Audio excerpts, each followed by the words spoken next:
Is Lauren in here? Lauren is in here. Okay, cool. Awesome.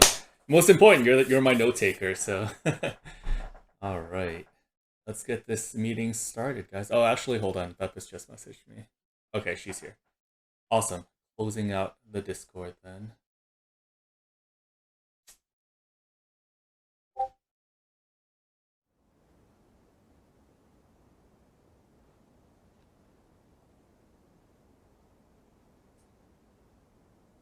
All right, thank you guys so much for coming tonight. I really appreciate everybody turned. Fine, you're throwing me off. I really appreciate all of you guys making time to come and talk about the community and guild and everything with me. So that's awesome. Really appreciate it, guys. So I do have kind of like an itinerary planned out just because I want to make sure that we hit all of the topics.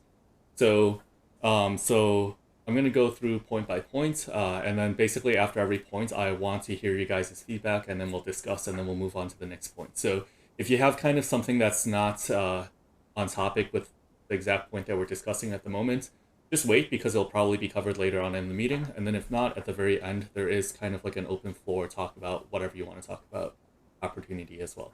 So, the first thing I wanted to basically go over everybody with would be basically just the vision or the goal of OCD. So I had already brought this up already, basically in the admin channel. So you guys kind of read that little blurb.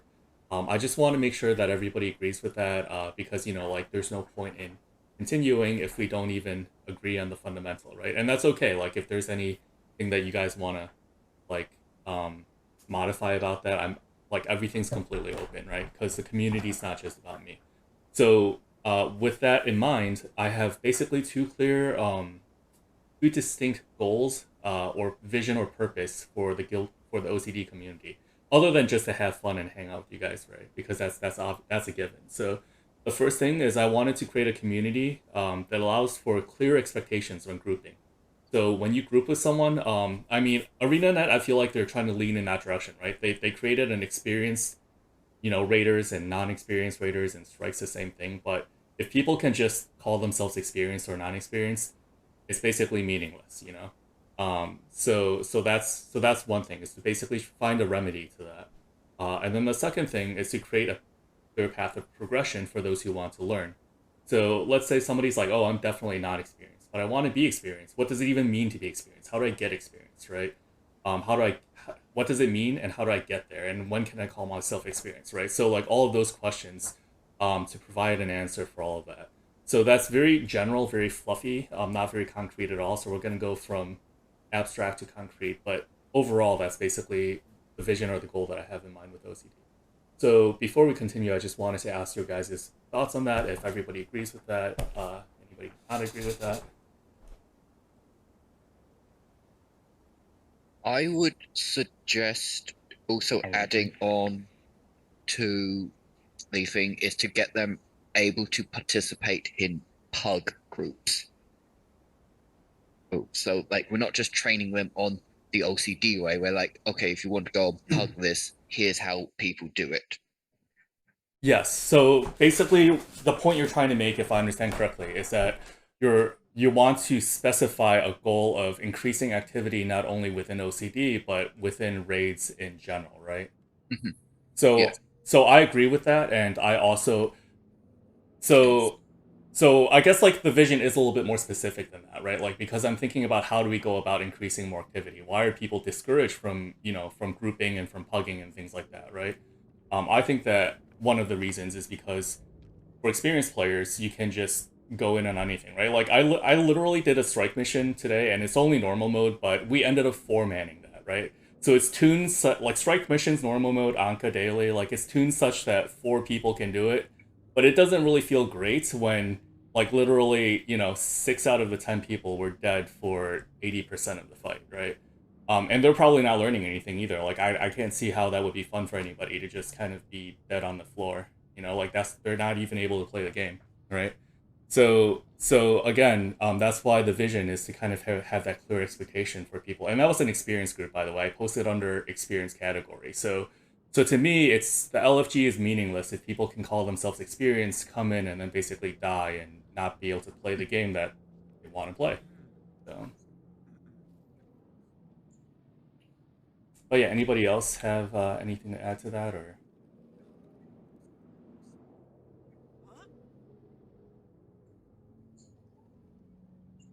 Yeah, I think learning how to play the game and learning how to lead the game, for me, it's implied that the skills are applicable at large. It's not specific to. Mhm. Like OCD is there to help people grow. They're not there to indoctrinate into just one way. Yeah, exactly. And like we haven't even decided what that way is, or even a outline for that, right? As a prominent leader in Guild Wars U, like I know Credix has kind of like a curriculum, for their training and all of that stuff. So that structure is good, and they're not saying that our way is the only way or the best way, but it's great that they actually have some sort of a standardization, and I think that that's what I wanted to cover later on, basically, throughout the rest of this meeting. Like, how do we basically distinguish these experience levels, and then basically what these ranks mean, right? I like spoiler alert. I think that we can basically expect the groups to happen a certain way because like through the use of ranks, and I think a lot of other communities do this as well.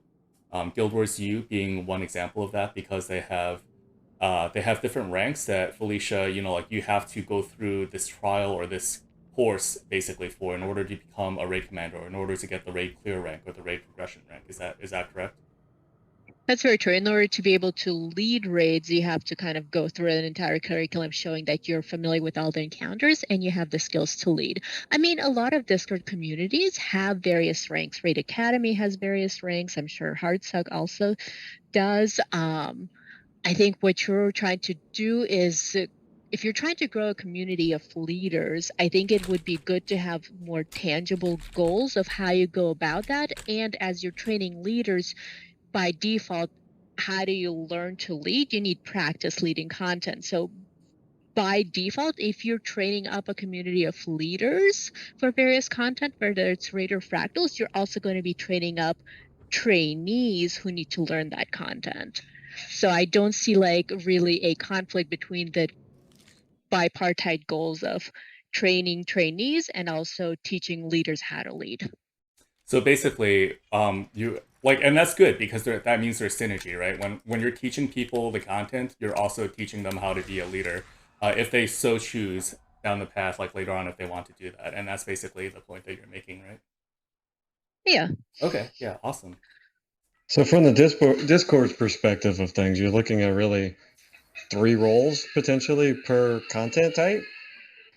Yes, that's definitely going to be something that we will address later on, right? Like, so first, I just wanted to make sure that we are on the same page. Basically, the same page being walking into it. Like the whole reason why this is worth the effort at all is because LFG doesn't work, right? Like it would be great if I can go into LFG and just have a bunch of people who want to play the same way as me, who don't lie to me and who won't be mad at me if I ask for like certain roles, right? Like it'd be great if a DPS comes in and they're actually doing DPS. Not like 90% of Snowcrow benchmark or whatever, but it'd be great if they're doing more DPS than me when I'm on like a quickness boon support, right?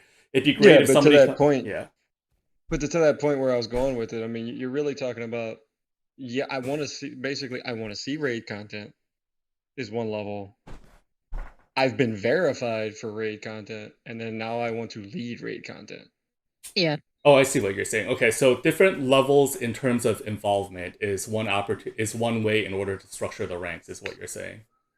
Yeah, and that's what I was saying. Like, so, like, I want to see raid content is basically when they hit that little opt-in button, right?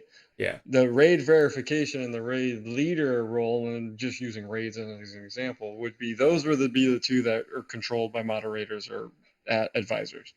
Yes. So that is definitely something that we are going to cover on later in the meeting. The second half of the meeting is all about the how. Like how do we actually make how do we actually put in the infrastructure so that we're doing what we want to do, right? So the very first thing I'm starting off with is what do we want to do, and or even before that, it's like why do we want to do something, right? Like why not just use the LFG? Why not just use Raid Academy? Why not just go into Guild Wars U? Which, by the way, those are excellent communities. Just to address something that you pointed out earlier, Felicia, Raid Academy has a has an experience verification system as well. However, I don't believe the roles are pingable. And then two, they've shut down that system since End of Dragons has started. So they no longer allow for the submission of logs for review so that you can gain those ranks that say that you're experienced in a certain rate. So Raid Academy no longer does that. I guess existing people have the ranks grandfathered in. Hardstuck does not do that. They're never going to go down that road. They don't even allow KPs, which is fine. I don't disagree with that. And then Guild Wars U, I guess, is the closest thing that we talked about already that has something similar to that kind of system, which I imagine is why a lot of experienced players and also new players want to go into Guild Wars U and partake in those raids. So let's see. So yeah, so this is a little bit redundant because I keep backtracking. You guys are super excited to talk about the how, right? I was gonna make you backtrack. Yeah. You didn't. Yeah. Okay, yeah, awesome. Lauren, why don't you go? What did you want to bring up? Well, you wanted to start by talking about the why of it, right? Yes. I mean, do we even need to say much more about that? Like, I was hoping not. I was hoping it'd be like a all in favor say aye, and it'd be like a 5-second like let's move on to the first topic. I was really hoping that'd be the case. Crossing my fingers and my toes, hoping not one of you guys won't be like, no, this idea sucks. You guys are terrible, elitist. But, well, there's an interesting topic there specifically, and I mean, not every community is for every player. Yeah. And we've actually picked up a ton of players that prefer smaller communities so far, and that could potentially be an issue in the long run that we may have to address. Yeah, definitely. That's gonna go into the etc. column of this meeting. But for now, I just want to make sure that we grow this core community first, and then we worry about what happens if the community gets too big later on. Actually, we might address some of that later on in the meeting, because you're right. I actually designed this guild to have the potential to grow very quickly, but the system isn't the best. Like, for example, the whole required to join the guild, so because the guild ranks and the Discord ranks are linked type of thing, like that whole thing is to reduce manpower on the leaders without making the Discord vulnerable to being trolled, basically. Like Kosai is probably the only one here who understands what I'm talking about, but we'll get into that more later.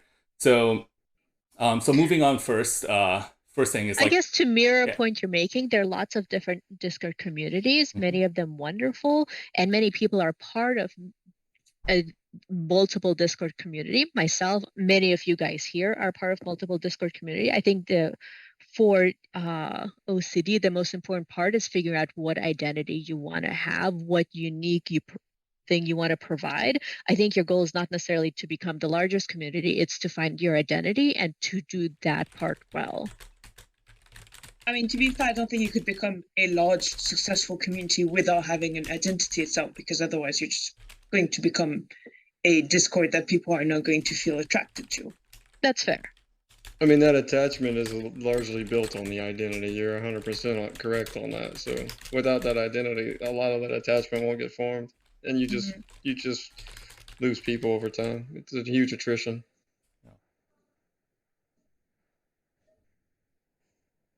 But I think we're on board with you, Wonders. Okay. Right. Thank you for that. All right, so as we kind of talked about earlier, the way to establish this so that we have a clear understanding of things for people interested in training and leading and just pugging or in grabbing together a group of experienced players together, all of that to me hinges upon the ranks or roles functionality, right? So before we talk about even what these ranks and role or like what these ranks and roles should be, I want to talk about what we want to accomplish on a conceptual level, right? So for example, that's why I don't have a guild rank that says golden number or whatever, because that doesn't really mean anything, right? Or cosmetic ranks or anything like that. I want the ranks and the roles to basically serve a specific function towards a specific purpose.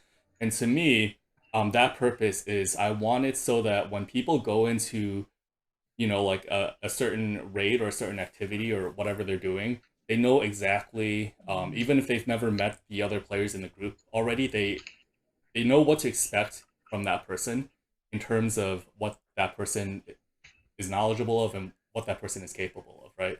And I'm not saying that to be mean or exclusive. I'm saying that to be if you join if you wanted a clear group, but like not a lot of people with a X experience rank sign up, and you actually end up having like 8 out of 10 people with the new training rank join, you have the option of saying like, I want to cancel this because this isn't going to go the way that I want, or I'm going to adjust my expectations and be like, okay, I'm going to be a little bit more patient. I'd rather play with people and have fun than not play at all. So instead of expecting a clear and just yelling at people for not doing what I want them to do, I'm willing to adapt my expectations because I know what to expect based off of these ranks. Does that make sense? I think it does. I think you're going to run into some issues with the number of available ranks in the Guild Wars built-in guild rank system. I don't believe there are enough.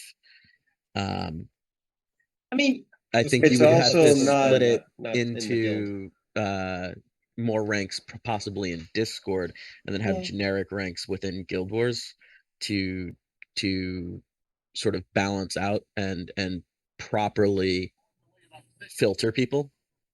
I think at this point, the Guild ranks Wars are not rank- made for that.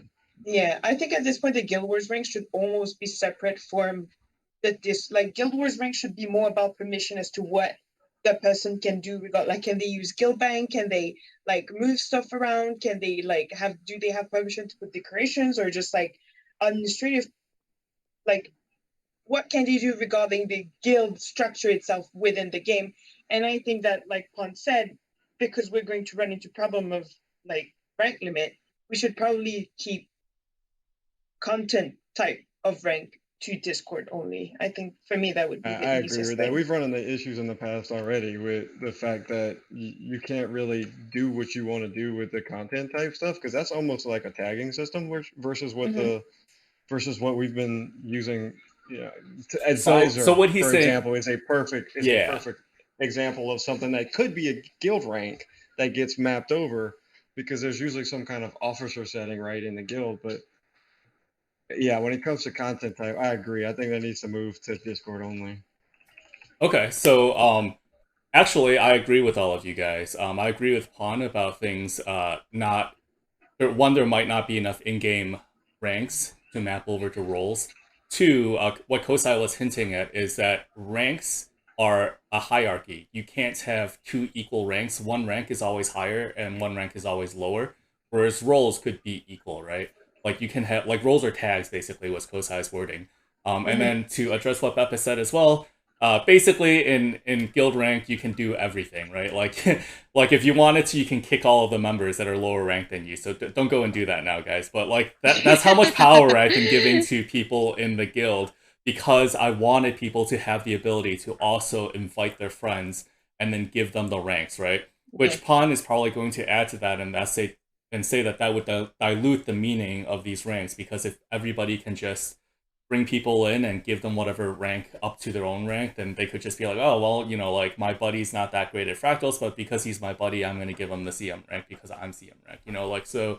But yeah, that's why if we keep content separate from administrative stuff, we're not going to run into that problem. Okay. My only worry is that if you give everyone the possibility of kicking people, not everyone who's going to join the guild is going to join for good reasons, and that could potentially. Is there a way? I'm not used to leading guilds or anything. I was never really interested in that for Guild Wars. Is there a way of letting people invite who they want into the guild so that we don't have to get pinged every time someone want to invite someone? No, there is not.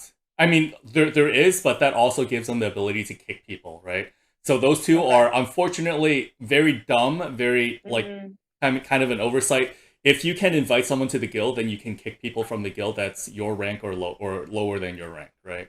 Then I guess we'll need to sort of make a pros and cons of establishing whether the risk is worth the boon of not having to deal with getting whispered with, hey, can you invite this friend, blah blah blah. Yeah, absolutely. Right now the risk that we have is that someone decides that they want the guild for themselves, they kick everyone out, they take ownership of the guild, and we lose essentially everything that's in the guild bank and everything that we've worked so far. Unless Wonders is on top, he can't get kicked, and then they can't do that. That's true. Unless I accidentally leave the guild, that would be problematic. But that is also that's why I exclusively have the top rank. Okay, then like I that's guess one of there's the reasons no why. yeah. I mean, it's still gonna be a pain in the ass. Like if somebody kicks out everybody, I still have to re-invite everybody. But as the owner, if I remember correctly, I don't think you even if you are in the same top rank as someone else, it treats you differently. Yeah, it's like Discord. Oh, Also interesting. treats the owner differently. I don't think there is a owner each There features. is. There Definitely definitely is. is.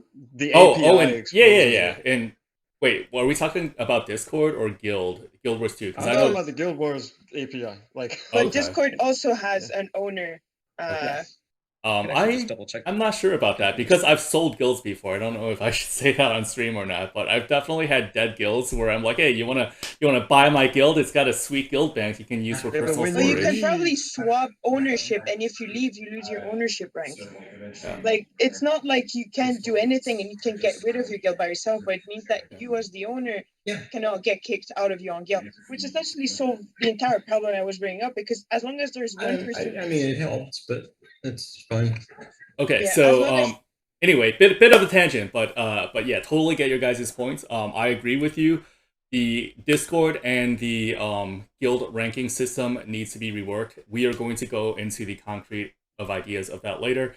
Right now, just want to make sure that it serves our conceptual goal, right? So so basically, and I think Ponimus actually brought this up after our raid, but you know, I had mentioned my conceptual goal was I want people to be able to come in and not have to do a lot of organizing ahead of time, but just be able to jump into several different roles and be able to clear. So I want people to be able to, like, I want a rank that denotes if this person has this rank, they can just join and they can do a job and they can do it well, and then you will get a clear. It won't be a speed clear, but like they're familiar with the strats, they're familiar, or pug strats or common strats or whatever, but everybody's on the same page. They know what roles need to be filled. They just jump in, they get together, and then they get the clear. So that was what I mentioned was my goal. And then Pan, I really want you to speak up on this. If the requirements for that to happen is too high, I'm willing to compromise that goal. So for example, like if in order for me to say like 10 random people getting together, if they have this rank, they don't need any organization, they can just kind of fill different roles. I need to make the requirement that everybody can do like 3 specialized roles in every single raid encounter, and also bench this much DPS. Like that's a little bit too exclusive, and I might not be able to. I might have to compromise my vision. Does that make sense? So that's what I wanted to talk to you guys about. I wanted to pitch this as a conceptual goal, and then I want to discuss whether this conceptual goal is pragmatic or not. The conceptual goal of you get people together with the same rank, and you don't even have to ask. Like, you can find people who have enough flexibility to cover everything that needs to be covered, and you guys can clear. It won't be a speed clear, it won't be, you know, record breaker or anything, but it will be a smooth clear, meaning like you won't be wiping repeatedly. You know, unless Soulless Horror tries to troll you that day or something, you know? So what do you guys think about that as a conceptual goal? Is that the time where I can start bringing all the points I talked and then that you deleted because you said that we would be talking about that in person? Because I have a lot of thoughts regarding the ranks that we have currently. Not specifically what the rank requirements should be, but whether the goal, but what the goal should be. So the requirements serve the goal, right? Like why make a requirement in the first place? It's because you want to accomplish this level of expectation in a group, right? So now we're talking about what is this level of expectation? What should it be? So that's what I wanted to talk to you guys about first. What do you guys want that level of expectation to be? Well, so since we already kind of had a conversation about this, Wonders, in my opinion, and it is definitely my opinion, that, you know, if you want to have a group like that where you have a pool of people that you expect to be able to pull from, and any of those people can fill any role and full clear anything that they would like, you would have to have very rigorous filters before people could join that. You would need some sort of a verification system, either logs or, you know, trials or something like that. And at that point, you're becoming very, very close to basically just forming statics with fills. Yeah, that sounds like an application to join Scam Crows. Yeah. I agree that it's good to have a pool of people, whoever verified to be competent in the content, I think we need to find a middle ground between Yes.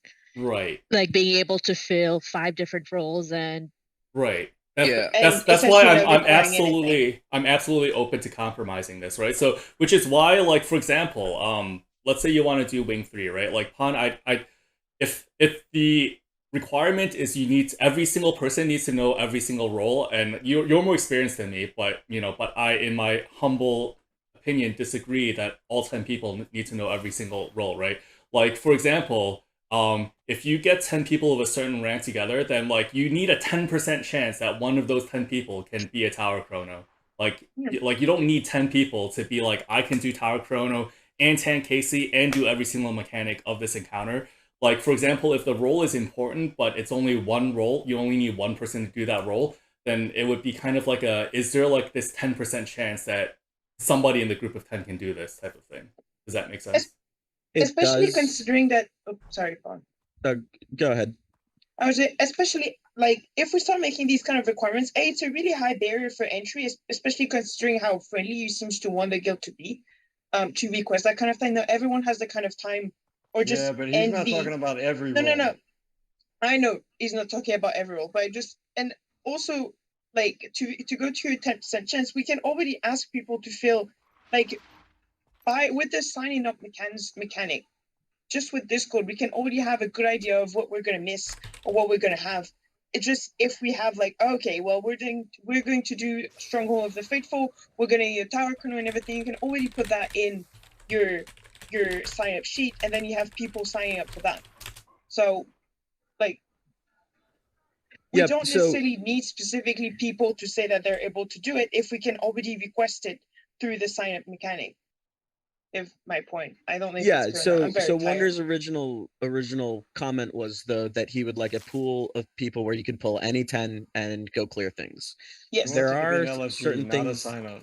Right, exactly. So if you want to have that vision, you basically have to have everybody know every role. I'm not saying that this is the direction it should go. I actually don't think that's the direction this should go at all. I actually don't think you need everybody to know every role. I No, really don't. Like, and because I don't think it's there's feasible. enough overlap in the raid community as for people that actually are experienced that have multiple roles. And you're gonna fill with 10 people, like what Wonders was talking about. You're gonna fill those positions if it is 10 people that you verified or experienced in the content. You're gonna see multiple roles on those people. Especially considering that some of the roles are really not that difficult, and you essentially just need someone to be experienced with the fight, which is going to be cleared out anyway, just by virtue of that person being experienced. And I think the big designating factor that makes what I said true is the fact that Wonders called out that he doesn't care if it's a feed clear. Yeah.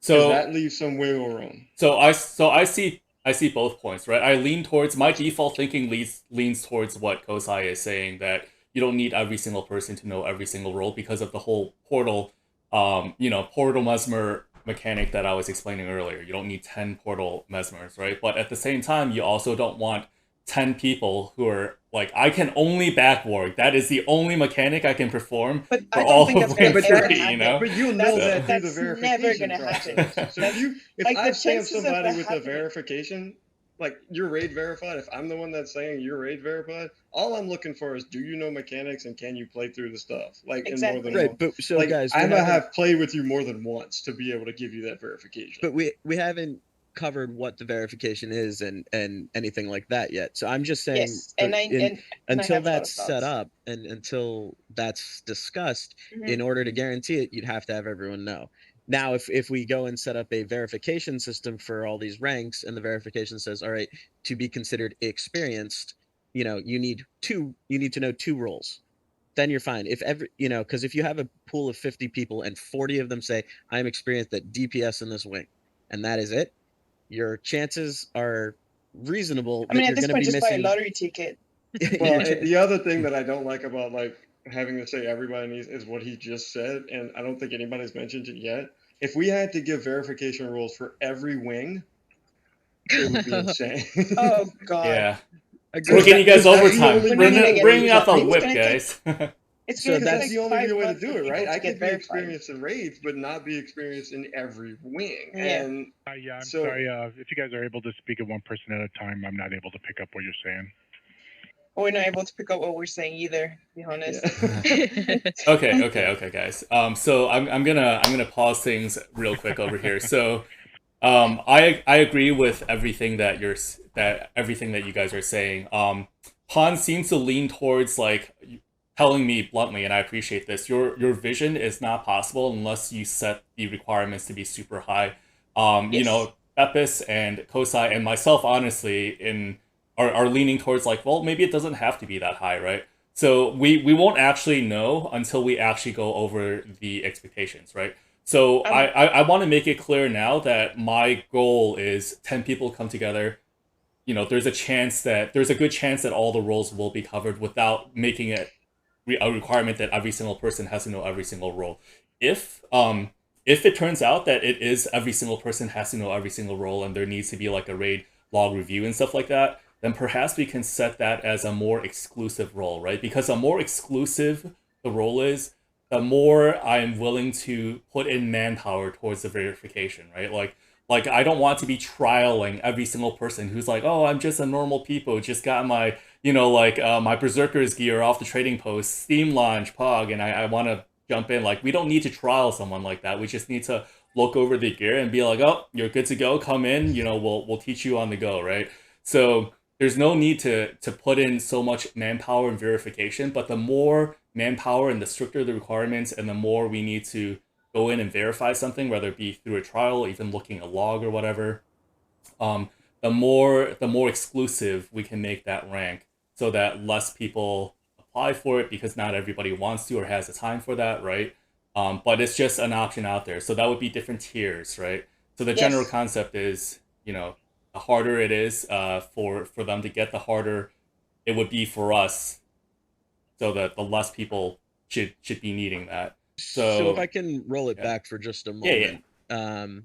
So I'm definitely not advocating that we go super strict on any of this. Mm-hmm. However, I don't think, random 10 easy clear is going to be viable unless you start including things like your current sign up, and then there's a verification for the role type. I'm not saying, everyone has to be experts on anything, but there should be, a verification that if you sign up as tank, that you've tanked something before, Yes. to be at the Yes. experienced rank, and then you can react with I can play tank for this wing.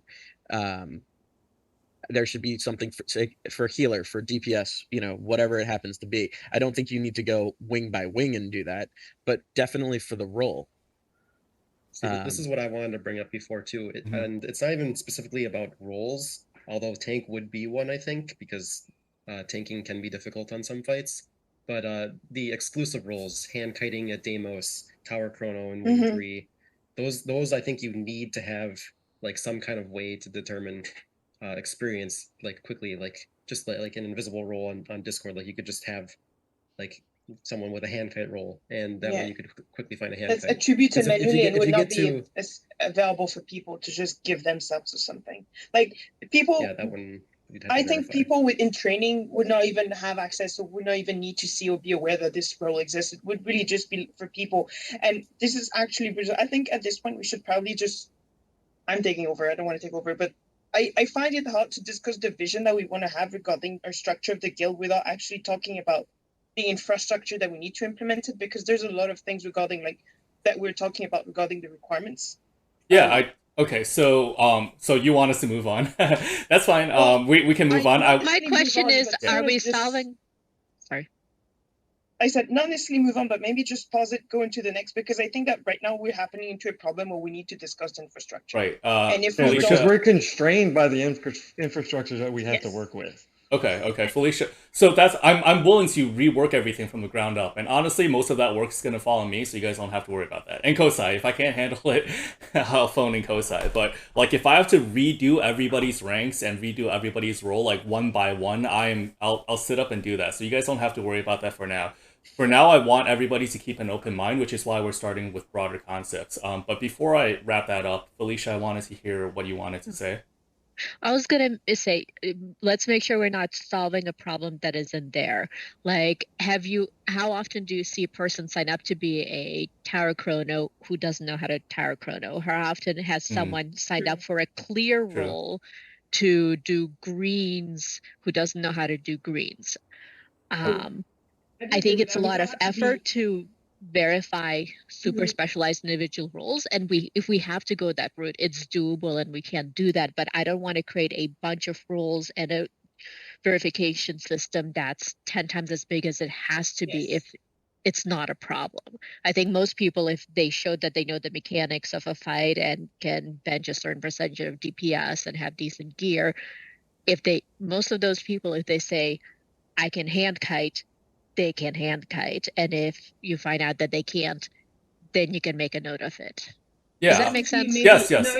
I absolutely agree with Felicia. I don't think that we need to solve a problem that's not there, right? Because what problem is there? People on LFG saying that they're DPS and they do like 2k DPS. You know, what problem isn't there? The problem that's not there is generally people signing up for a role and then lying to you about knowing what the mechanics of that role are, right? Like that generally doesn't happen if they've already verified their gear, if they're already, you know, like genuine in their desire to learn the game and to learn new roles and to get it clear and stuff like that. People aren't going to lie to you about that. So I completely agree. I think that you can run into issues with that, or we have run into issues with that. But the problem with that is more a big picture definitions and how to group and how to organize our community type of thing, right? So I just wanted to address two things before moving on. So the topic that we are talking about now is conceptually, what would be the function of these ranks? What purpose does the infrastructure is it that we're trying to serve? My initial pitch was I want people to not even necessarily raids was example. It could be CM strikes, it could be normal mode strikes, it could be dungeons, it can be P4 fractals or normal fractals. I want people to be able to get together with a certain rank and basically be able to clear if they all have this rank, right? So what Pan was saying is that in order for that to happen, there needs to be verification. I actually agree with this conceptually, and this is what I think in terms of the concepts, right? There needs to be verification. It can either happen at the broader level where every single person of this rank has been verified with all of these requirements, or the requirement for the rank can be a little bit more lax, but now you can't, now I'm compromising the let's get together and just clear goal. Now it's, all right, we're posting the sign up and you actually have to sign up with what roles you know, or there has to be a spreadsheet that we keep updated with where everybody just puts what roles they can do on the spreadsheet and you look up people on that spreadsheet, right? So there's a leeway either way, right? If you go super strict on the requirement for the rank, then you don't need spreadsheets because like Pon said, like every single person in that 10 group can, you know, you've got 10 options for Portal Tower Mesmers, you know?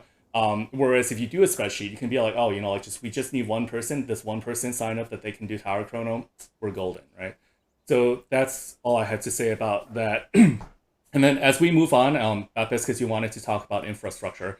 When we talk about infrastructure, then we can hash out which of these conceptual goals are more feasible and which one we as the leaders, you guys, what kind of community you want to participate in. You guys want to lean towards the one that's like strict requirements for the rank, or you know, or more chill but a little bit more effort on the leader's part, putting up a spreadsheet, or a little bit more sign up, you know, preparation ahead of time. So moving on to the next part is talking about, so not only what do the ranks mean, the next thing is what do the groups mean, and I think this addresses the issue or the potential problem that Felicia said may or may not be there, right? I actually say it would be there, but it's not the player's fault for lying to me, right? It's actually my fault for not being clear. So what do the groups mean is the next thing I wanted to talk about. And this is the proposal that I have, right? So my proposal is that like when I first pitched this whole initiative, it's always a mix of experienced players on inexperienced players, but what does that mean, right? So I think I want to have more distinct categories where a training group is a traditional, you have one leader and everybody else is training. This one leader is responsible for organizing the entire group, for making sure all the roles are filled, making sure all the boons are covered. That's very heavily skewed in responsibility and prep and organization towards one single person to be able to train 9 others. So that would be a training group, right? And then if you have somebody who joins a training group and they're experienced, that's just a bonus. But you've got to be ready to explain every single mechanic, even the ones that you don't do. You know, so that would be a training group. And then my proposal would be that and that you can also, when doing a training group, you basically are able to sign up for roles that you don't know, because it could be your first time there as a trainee, and there could be nobody who knows how to do Mesmer Portal, and then the trainer or the leader can be like, all right, today I got to teach you how to do Portal Mesmer, otherwise we're not getting past this. And then a practice group would be the next tier. I would say 40 to 50% people who are training. The rest are going to be experienced players. So the expectation for that, or the goal of a practice group, is to clear, but maybe more slowly, maybe requiring a few extra pulls. So maybe you're not one-shotting everything, but my goal of having a practice group is, with this comp of new and experienced players, you will be able to clear it basically after at most 3 or 4 pulls. And the composition I was thinking of that would be 40 to 50% training. So yeah, so that out of a group of 10, that's what, like 4 people to 5 people in a raid group who don't know who are training and the rest experienced. And then in fractals it'd be like 1 or 2 people who are training and the rest who are experienced, right? So if you got 1 or 2 people in CM fractals who are of the T4 rank, and like the other 3 are CM rank, you should be able to clear it after a few tries, right? Hopefully. And then and then also sorry, go on. Sorry, I was gonna say, so what I'm understanding, the whole goal of a practice group is to get better. It's kind of like your intermediate between you've never seen the fight and you're learning, versus you're not yet ready to be the experienced clear group. So if that's the distinction, I don't think the percentage of experienced players really is what distinguishes a training versus a practice group. It's whether or not the people have seen the fight and know the basics. Like whether they've been exposed to the mechanics before or not. Correct. Okay. So like true training whether group, you're expected learning. to clear or not. Yeah, so the terminology I'm open to renaming. I will type notes if you guys want to give me a different name. Let me know if conceptually this type of group makes sense, because it might not exist in any other community right now, right? So conceptually, I want it to be a group where everybody, you don't need to sit there and talk about mechanics for 30 minutes before the poll. I had a raid leader who's done that before, right? Like, this is not going to be that type of group. This is going to be the group where everybody has seen the mechanics, and either they are super familiar with the mechanic already, I know Soulless Horror, right? But I've never tanked Soulless Horror before. I can basically do it just as a normal DPS with my eyes closed. But if I want to learn to tank, I would join a practice group, because I'm practicing a new role, even though I'm very familiar with the fight. Or they've seen the fight before, so they're not training. They don't know any special roles, but they're not like super like clear level on the on their DPS or whatever yet. So they're still, they're familiar with the mechanics, but they want to get better at it, and they don't want the pressure of a clear group. So it's either that, or you are a clear group level on one specific role, but you want to expand yourself so that you can do more than just one role. Does that make sense? So that's what I have in mind for a practice group. Like everybody there is learning, unless you really just want to help people clear, in which case you're joining on a role that you know really well and you're helping clear. But the idea is, even if you know the encounter really well, then you have the opportunity to learn a new role. If you don't know that encounter super well, but you know it kind of well-ish, then you're getting practice in. Yeah, that works. The first thing I want to touch on, well, one of the first thing, I think the idea of a practice group separate, I don't know if that's, I have a hard time sometimes following when people talk, so I'm sorry if I lose track.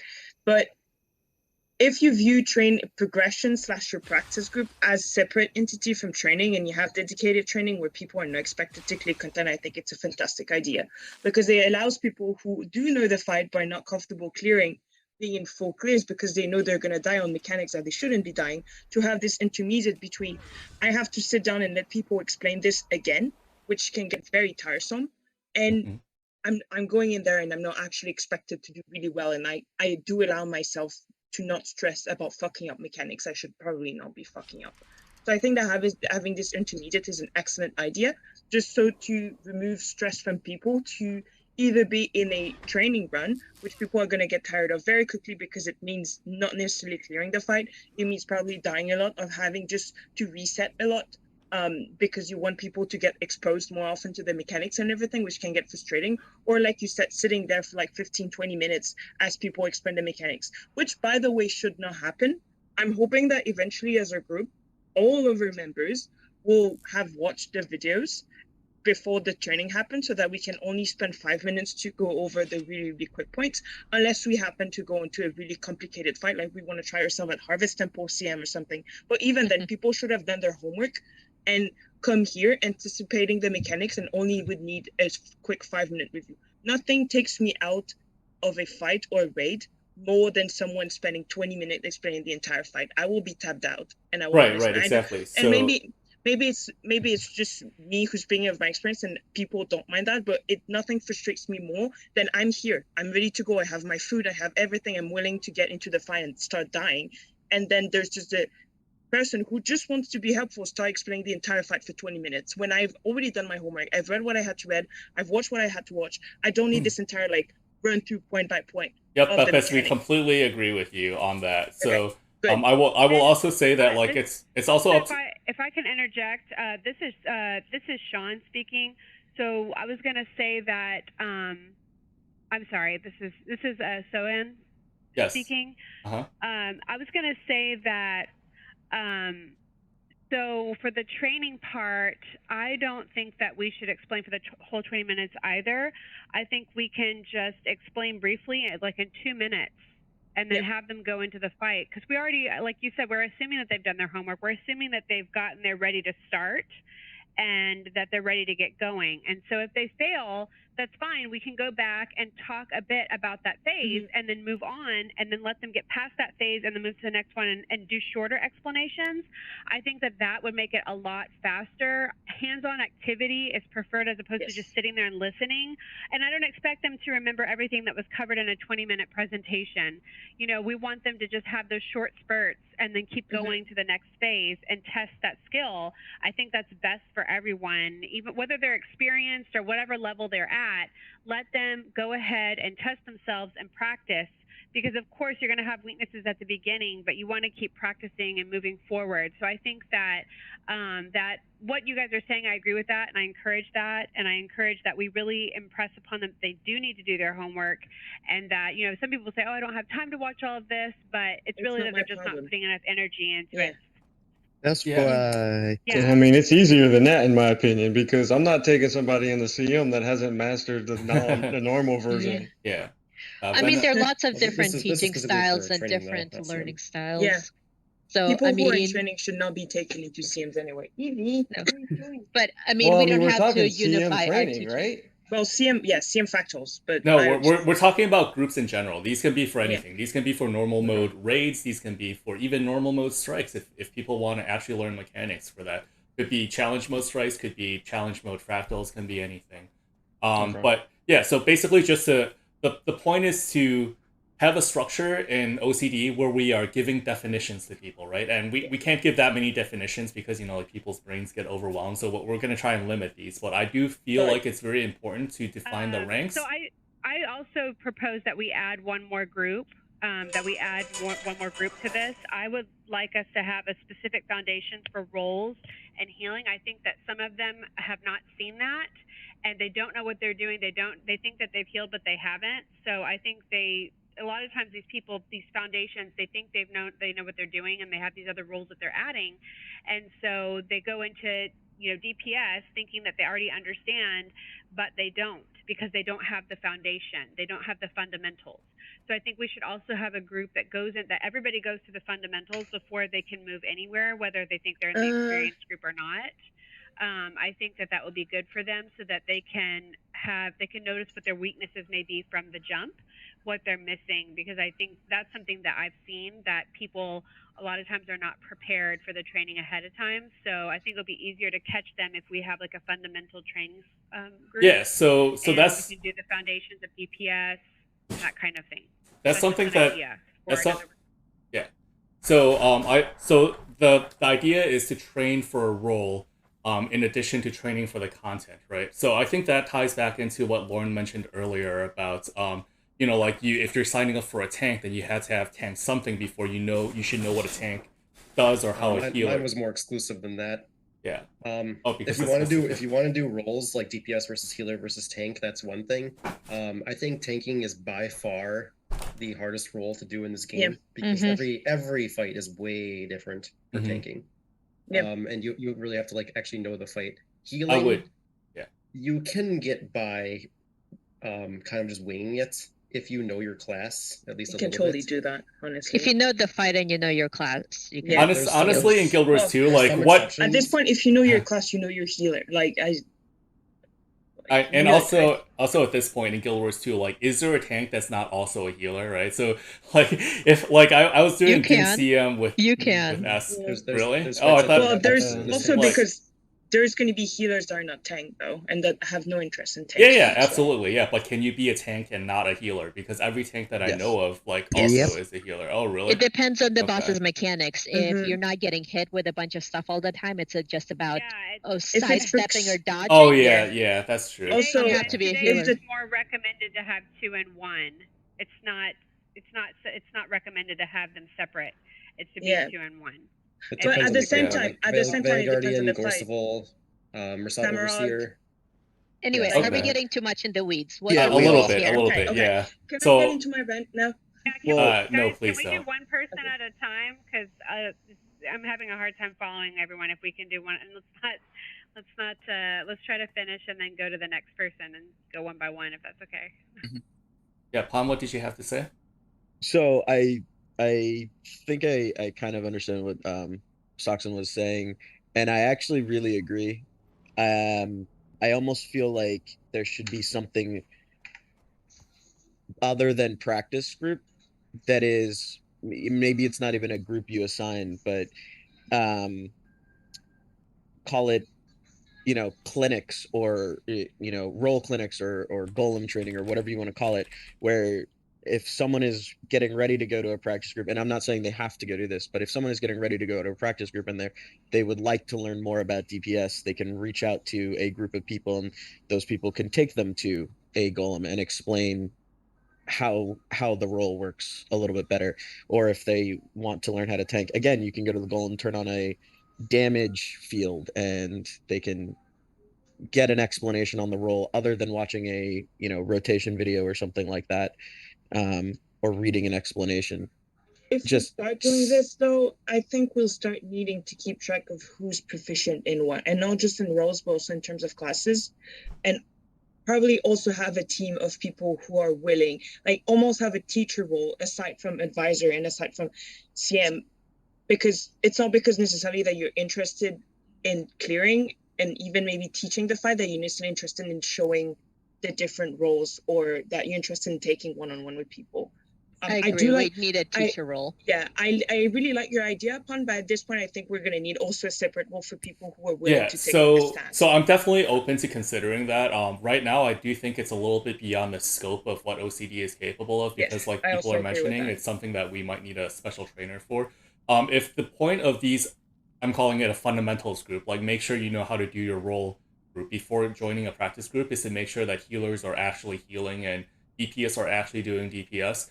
The current system that's in place is that even for a training group, not even for a practice group, I tell people like, okay, like step 1 is not to hop into, like Wing 5 training group. Great, I'm gonna hop in because I want to do this. I don't know, you guys probably don't read it, but every single time I post that group, I say, 1, I'm not going to explain the mechanics, even for a training group. You should have watched the video. I won't yell at you if you mess something up or miss a mechanic, because I know you probably never experienced it before, but 1, watch a video, and then 2, bring a class that you're comfortable on, having done the DPS rotation on a golem, or practice in other content like strikes and and dungeons and stuff, right? Because if somebody from OCD wants to do like a normal mode strike with me, I don't really care if they don't know the rotation at all and they don't know how to be a DPS or how to place themselves. They're completely new to the game and new to movements and the fundamental combat mechanics in Guild Wars 2. That's fine. Like, bring that into strike missions. Like I said, like 6 people can be dead and we can still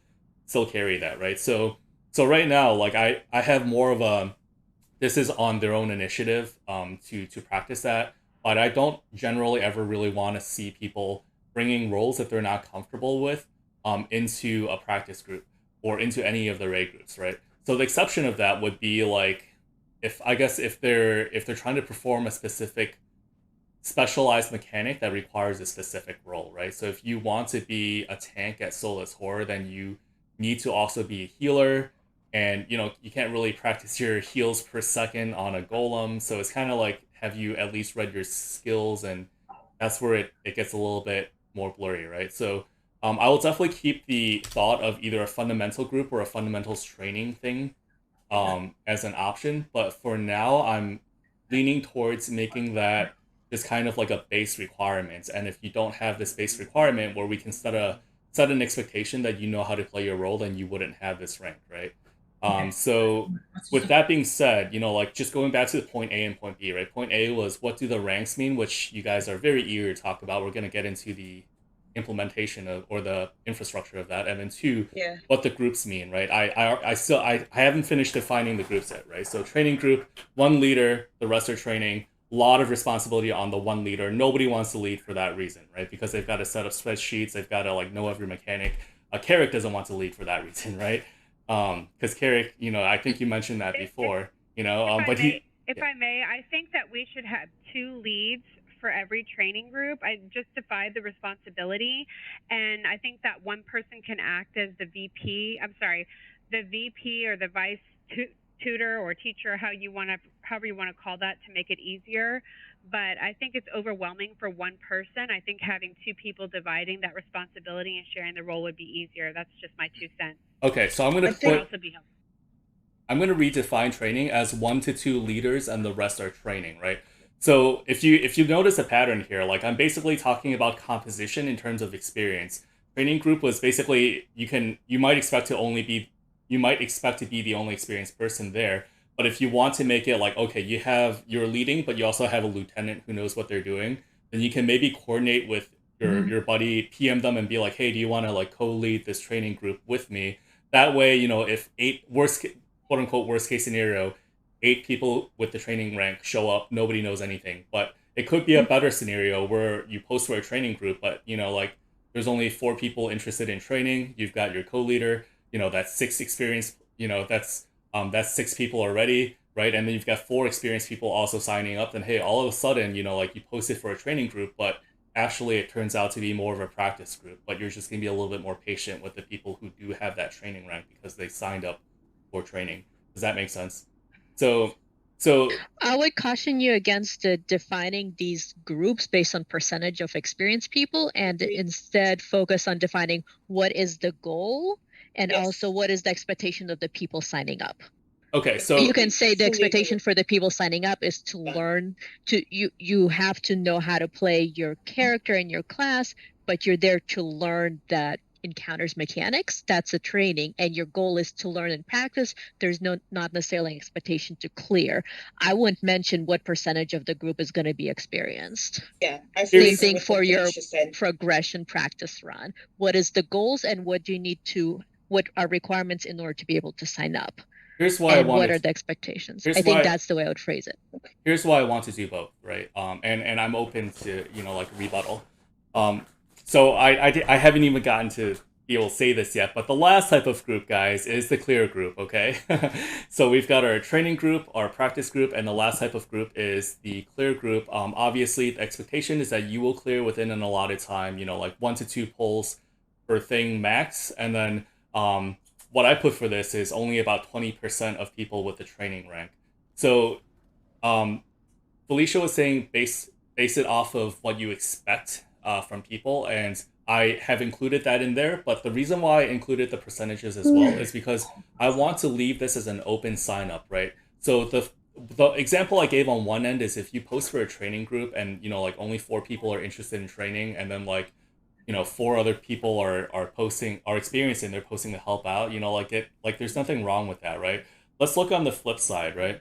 Let's look at the clear group. Let's say in a clear group, you're posting for a clear group and you're saying like, oh, if you're training rank, you can still join, but you have to have some experience, right? And I'm saying that like you should allow it to like 20% people with the training rank into the clear group, right? So let's say you've got, you know, like 4 people who are training sign up for that clear group, and then like 9 other people who are, sorry, 4 training sign up, and then 9 experience. Sorry. Oh, you've got an open mic. I can't hear myself think. He's not an alien. Can you hear me? You guys can hear his mic, right? Okay. Yes. Yeah. Okay, there we go. Sorry, I lost my train of thought. My ADHD. No, brain. I get it. You were saying if it's a clear group, what percentage can be Yeah, trainees? so- I think 0% should be trainees. Fully agree. Like Okay. people should. You make a group, you have expectations for that group. It's on people to actually read and be like, okay, I'm signing up for a clear group. People expect me to be able to clear this. Like, you shouldn't even start bringing percentages I in think the okay. equations or anything. So like, the you thing. can I finish? Sure. Because otherwise, if you start doing that and you start going to I think you're just making things way more complicated than they need to be. If you have a training group, people sign up because they need to be trained. It's on people to actually, like, even if I'm experienced, if I sign up for a training group or anything, I shut up and I just do, even if it takes 10 pull or whatever, because I know what I'm signing up for.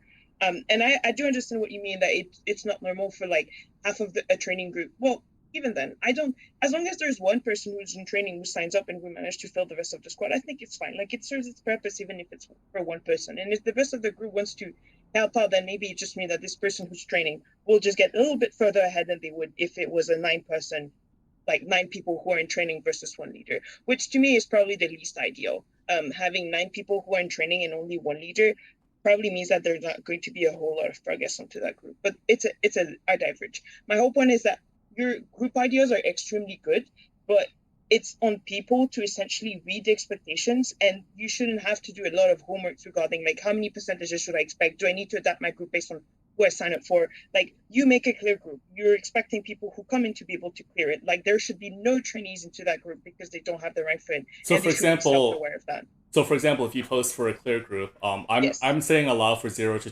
20% training. So in a raid group, that would be 2 people max, right? So if you've got 8 people who are experienced sign up, and then 2 people who are not experienced, who are training sign up, and nobody else signs up, you would say, all right, guys, you know, group Okay. canceled, but we're gonna. No, I'm not gonna cancel the whole group for 2 people. For 5 people, I would. For 2 people, or I would probably, if I really want to run this and I decide that it's a day I want to teach, then I might shift it to training. But this should be something that you evaluate independently. If I have 8 people who want to clear and 2 people who want to training, I'll probably just whisper those people training and be like, hey, you signed up for a clear group. I need people who are able to clear. How familiar are you with the mechanics of everything? Or the likelihood is that I have about 5 like raiding guilds. I'll just whisper some people in those guilds and ask if they want to fill or something. And the worst case scenario, I'll just bug for experience, and it's gonna work out. And if there's only one person who's training, hey, I might bring them along. We can carry with only 9 people, but they should not expect me to explain the mechanics. I will treat this as a clear group, and if they get lost and they die, I'm not gonna wait for them. Yeah, exactly. So I think we're seeing. But what's the first thing you're going to look at to back their point? The first thing I'm looking at on whether or not how many people I can bring is what boss I'm fighting, what wing I'm fighting. Because there are some that are way more punishing when one person screws up than other ones. So it's That's fluid true. that you'd almost have to have a per boss set up for that. So it really needs to be up to the person that's running it and how Yes. much they feel Yeah. comfortable.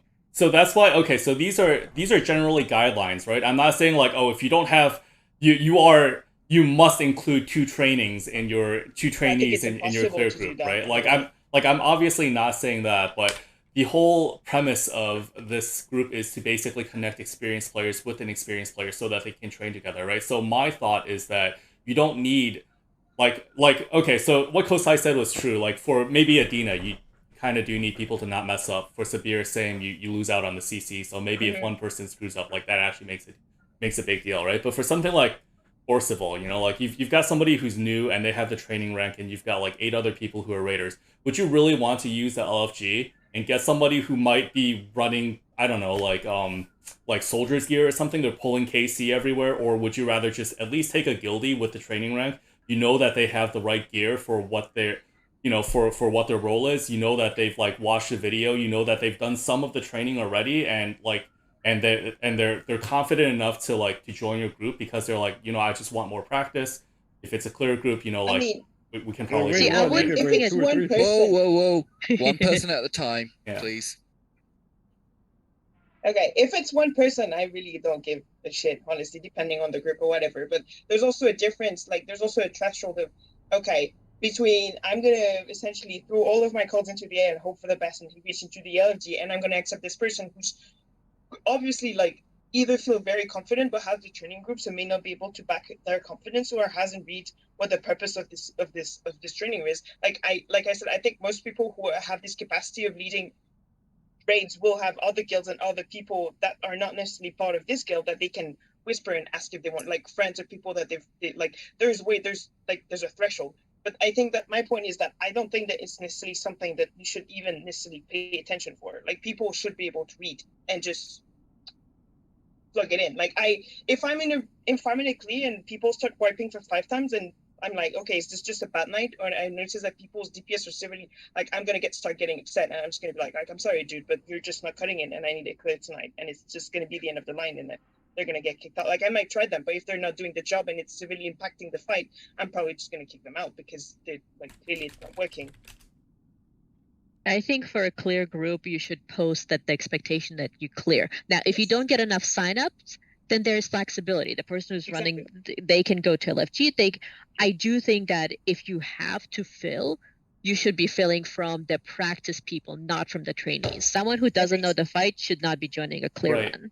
It's a disservice to the learner too. We haven't talked about the requirements for the ranks yet, right? So if I'm taking the pawn route and I'm saying the requirement for this raid rank in order to be considered experienced is every single role and every single mechanic. And you have somebody who's like, well, I'm benching 90% Snow Crows, but all I can do is DPS. Are you saying like they can't join your clear group because they don't have the raid rank, right? Like they know the raid, they can clear it, but only on a DPS. But hey, that's the only role they know, so they still have the training rank and not the raider rank. You see what I'm saying? So my whole point. And actually, that's getting into my point. I think the requirements, especially for raid manual and fractals, are way too high, and you either need a buffer between fractals and CM, or you need to lower those requirements. I honestly don't think you're gonna go with the route where you have to know 10 different roles in order to have the experienced role. I could be wrong, and that may be the way you go, but I don't think that for what your stated goals are, that's the way you'll end up going. I think it's too high. I think you want experience, but not necessarily elite. The experience rank is ridiculously hard to get. Like you need you need a Condi support build. That takes a lot of gold to even just gear up. Mm-hmm. And this is somebody who I have a full extended berserker gear. I'm working on to my legendary, so I can try these things out. But I'm trying to bring up a Condi build, and it's taking time.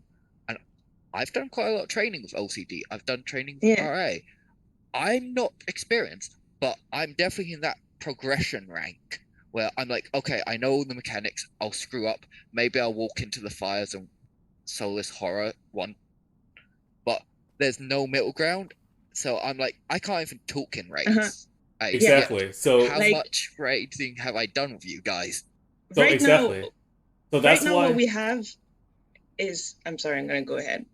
Right now what we have is training where you're essentially asking people to have a build, and that's essentially a link stuff on Discord, and then to break right after that is raid where you're like, well, you need to have cleared everything, you need to be able to fill a specialized role everywhere, you need to be proficient into support, condition, and power DPS, so you need to ask them to spend time on the golem with 3 different roles. It's like there's the line from one step to training, like people are never going to be able to feel. It's going to take them like months, if not years, in order to be able to make progress. It's completely unrealistic to ask them that. Like it's just someone should be able to, like, or fractals, like they need to, reaching the personal fractal level 100, I think it's fine. It's something that's easily achievable, but obtaining the infinite mist omni potion, and it's just like, what does that bring? Like, what does that say about people who should be qualified to get into those? I don't have them. Does that mean you should remove me from having the fractals? I can clear the CMs now fairly easily. I can lead CMs, I can lead regular runs, but I don't have the infinite mist omni potion.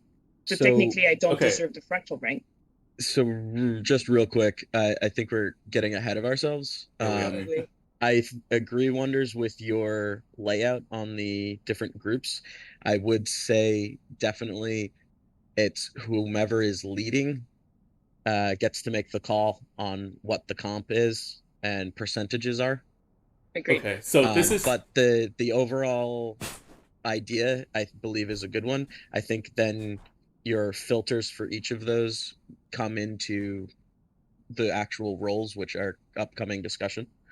yes, roles and absolutely. ranks. Thank you so much, Pon. I really appreciate you, man. So the reason why I wanted to throw out the experience composition as a guideline, not as a rule, is because I want people like I want the person forming the group, like Pon said, to have the final say, and I want them to be able to tell someone if four people are the training rank joining for a clear group. I want the person who's signing up to say like, no, we're not being elitist. You cannot join, but hey, these two other people who are training can join this clear group because like we've got 8 experience and there's room for 2 more, so why not? We can bring them along, right? But we can't take all 4 of you.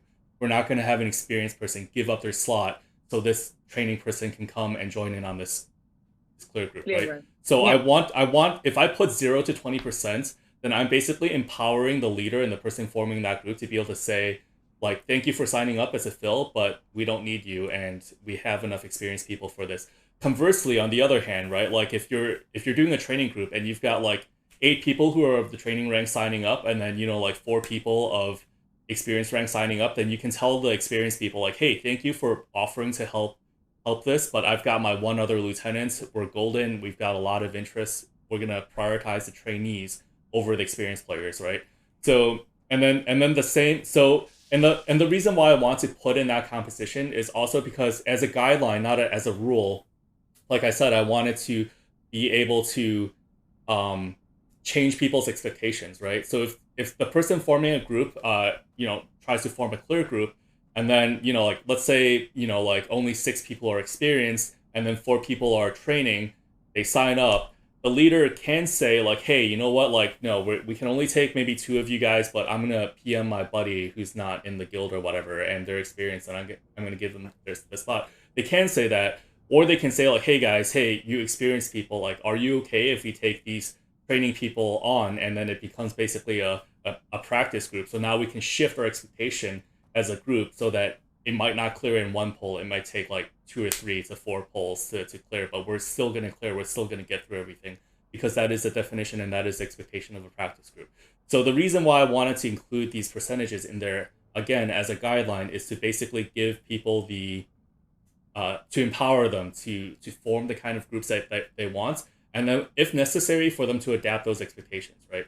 Like your 4 buddies who are joining the clear group might say like, hey, no, like I signed up for a clear, I don't want these training people in my group. Like either find somebody who's experienced, or I've got an experienced buddy, or I'm out, right? Like they can say that, and it's kind of a sucky thing to say, but it's less sucky for them to say that if the definition is clear group and this is the amount of trainees we can allow. Does that make sense? I think if you say for a clear group, this is the amount of trainees you can allow, then with people reading that will say the expectation is that you're going to take some trainees. Yes. I'm throwing that out. Up to we don't want trainees. But that's the thing. I think that should not be the expectation. Yeah. Clear exactly. Group, That'll be frustrating for the people who just Can want to I, clear. Oh, sorry. I want to jump in real quick. This is Saxon. And I just want to clarify the word that we're using for clear. I want to make the expectation clear for everyone. Make sure, I don't know if we should change the word from a clear group or maybe add a different word for it.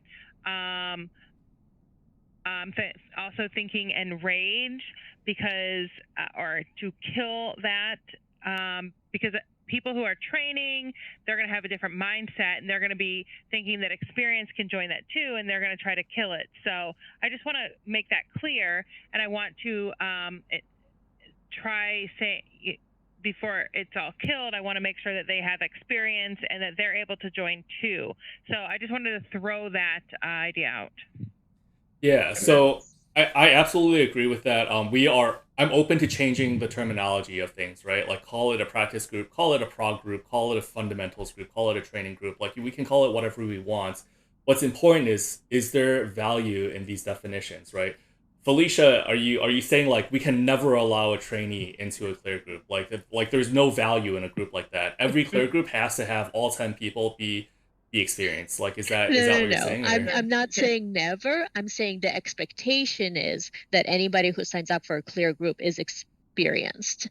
But if the raid commander wants to bring in someone who's more in the practice, that's fine. That's up to them. I just think setting up expectations up front is important. And when you're saying a clear group can have up to 20% trainees, that's setting up the wrong expectation. Yes. The expectation should be a clear group can clear. Do you think Now, having if two the- people in a two people who are practicing, who aren't like they're not new, right? Like they've seen the fight before. They're Carrick basically, right? Like he doesn't have 6 different builds with legendary. Role to me But is. that's not a trainer role is. Training is, as I understand it, as in the rank and goals, someone who's essentially kind of new. Like they still need to be held. And we shouldn't have I understand what Felicia's point is. If we start saying we cannot have more than up to 2 people per training group, it sets the expectation that it says that we accept up to 2 people from training. And that should not be the expectations. That should be essentially the last year scenario where we're going to take you, but you should not be there. But we're not going to take more than 2. Well, it sounds like Wonders so is just communicating wrong. It sounds like what he meant to say is to use his own terminologies. In that clear group, it would be 0 to 2 practice people. Yes, not thank you. training. Thank you. Yes, absolutely. Yes, that is exactly what I mean, right? But that makes more sense. Yeah, so That trainees makes more sense. because and you guys have criticized this before and we're going to address this. These ranks are not well defined, right? Because there is a huge gap in requirements and experience expected between somebody with the trainee role and somebody with the raider role, right? So I am talking about indeed somebody who isn't brand spanking new. They don't have that rank, they don't have that role, they don't have that shiny or that verification or whatever, but they have seen that fight a few times, and it is a little bit on the honor system, right? Because somebody is coming in and saying like, "Hey, I've cleared this multiple times already," but on a group that's less, less experienced or with other training players, so maybe we clear a little bit more slowly. But the thing is, like most people in that intermediate phase, right, like the practice group phase, not the training phase, not the clear phase, they're gonna be able to. They won't hold you back if they're in a clear group, because if 8 other people are doing things well, it's not that hard for somebody who has a little bit of experience to do their job well as well, right? Like things start snowballing when things don't go according to plan, when the DPS as a whole is not up to a certain bar, and now you're seeing extra phases and CM fractals. When things don't go perfectly, that's when the moderate experienced people start looking really bad, because now they don't know how to handle things. And then that's also when the super experienced people really demonstrate that they can carry people, right? Like you have 3 people wipe on fractals and Pon is just blasting the CM on his own, right? So my point is to say that like if you have someone of intermediate experience, whatever the terminology you want that to be, if they're joining a clear group, like they should not be dead the entire fight. Like that would be something like, maybe we don't take this person again, or maybe we should talk to them. It should be the expectation of they don't have the role, but they still have seen that before. So if it's all right, I'm going to roll it back again and say if people are okay with these generic definitions for practice group, clear group, etc., a lot of this is solved at the rank and role assignment. Yes. So if people are okay with it, maybe we could move closer towards that or whatever is next on your agenda. Yes, thank you. Sorry, Juan, go on. I can summarize this if you want to, because you have 3 different group definitions. You have your training group, where the expectation is not to clear, but to help teach people the mechanics. You have the semi-experienced group, where the expectation is to clear with what Wonder said, around 5 pulls. 5 pulls, I mean, it could be 5, it could be 20, it doesn't really matter. The goal is to eventually get the clear. And then the third is the clear group. The expectation is to clear within a couple of pulls.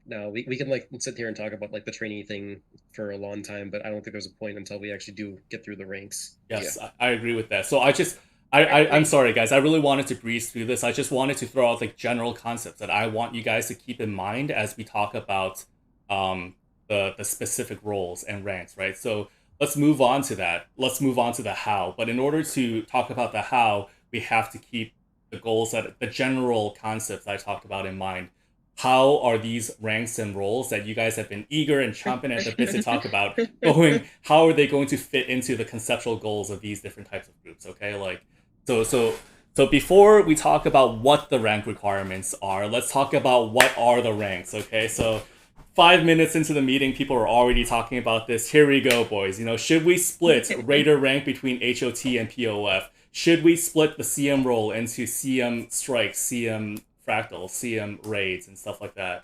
Lay it on me, guys. Okay. What are the roles? I do think, at the very minimum, I'm not going to speak on the content. I'm going to let people that are more experienced than me say on that. I do think we need an additional role between experience and CM, and that should take a little bit of our current experience role to make our experience a bit more friendly. It's not normal for people to go straight from training to essentially you only need a build to go straight into, you need to have fractals 100, you need to have the infinite omni potion, you need to know all of the wings, but not only know all of the wings, you need to know a specialist role in every single one of your wings, and on top of that, you need to be proficient in 3 different builds. That's a lot to ask people, and I don't think people should even strive for that, or they should. Honestly, I don't think people should even be encouraged to strive for that kind of proficiency.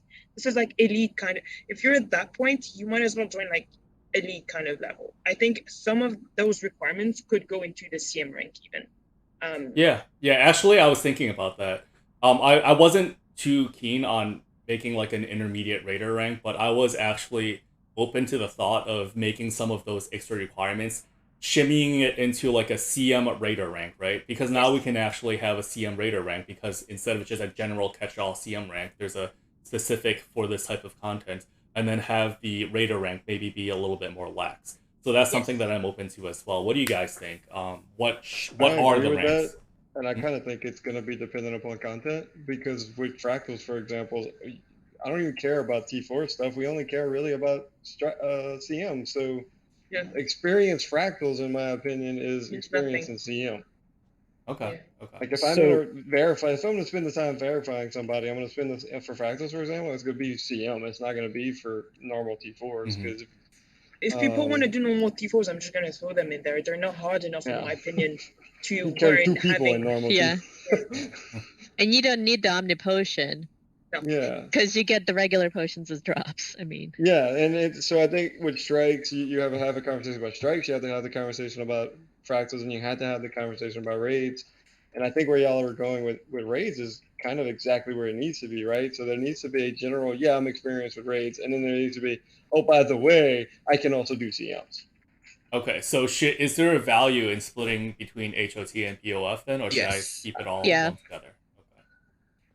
So now there's going to be an HOT raider rank and a POF raider rank. Is that what you guys are in favor of? At the CM level? Probably? No. Yeah, look. I was actually thinking the opposite, man.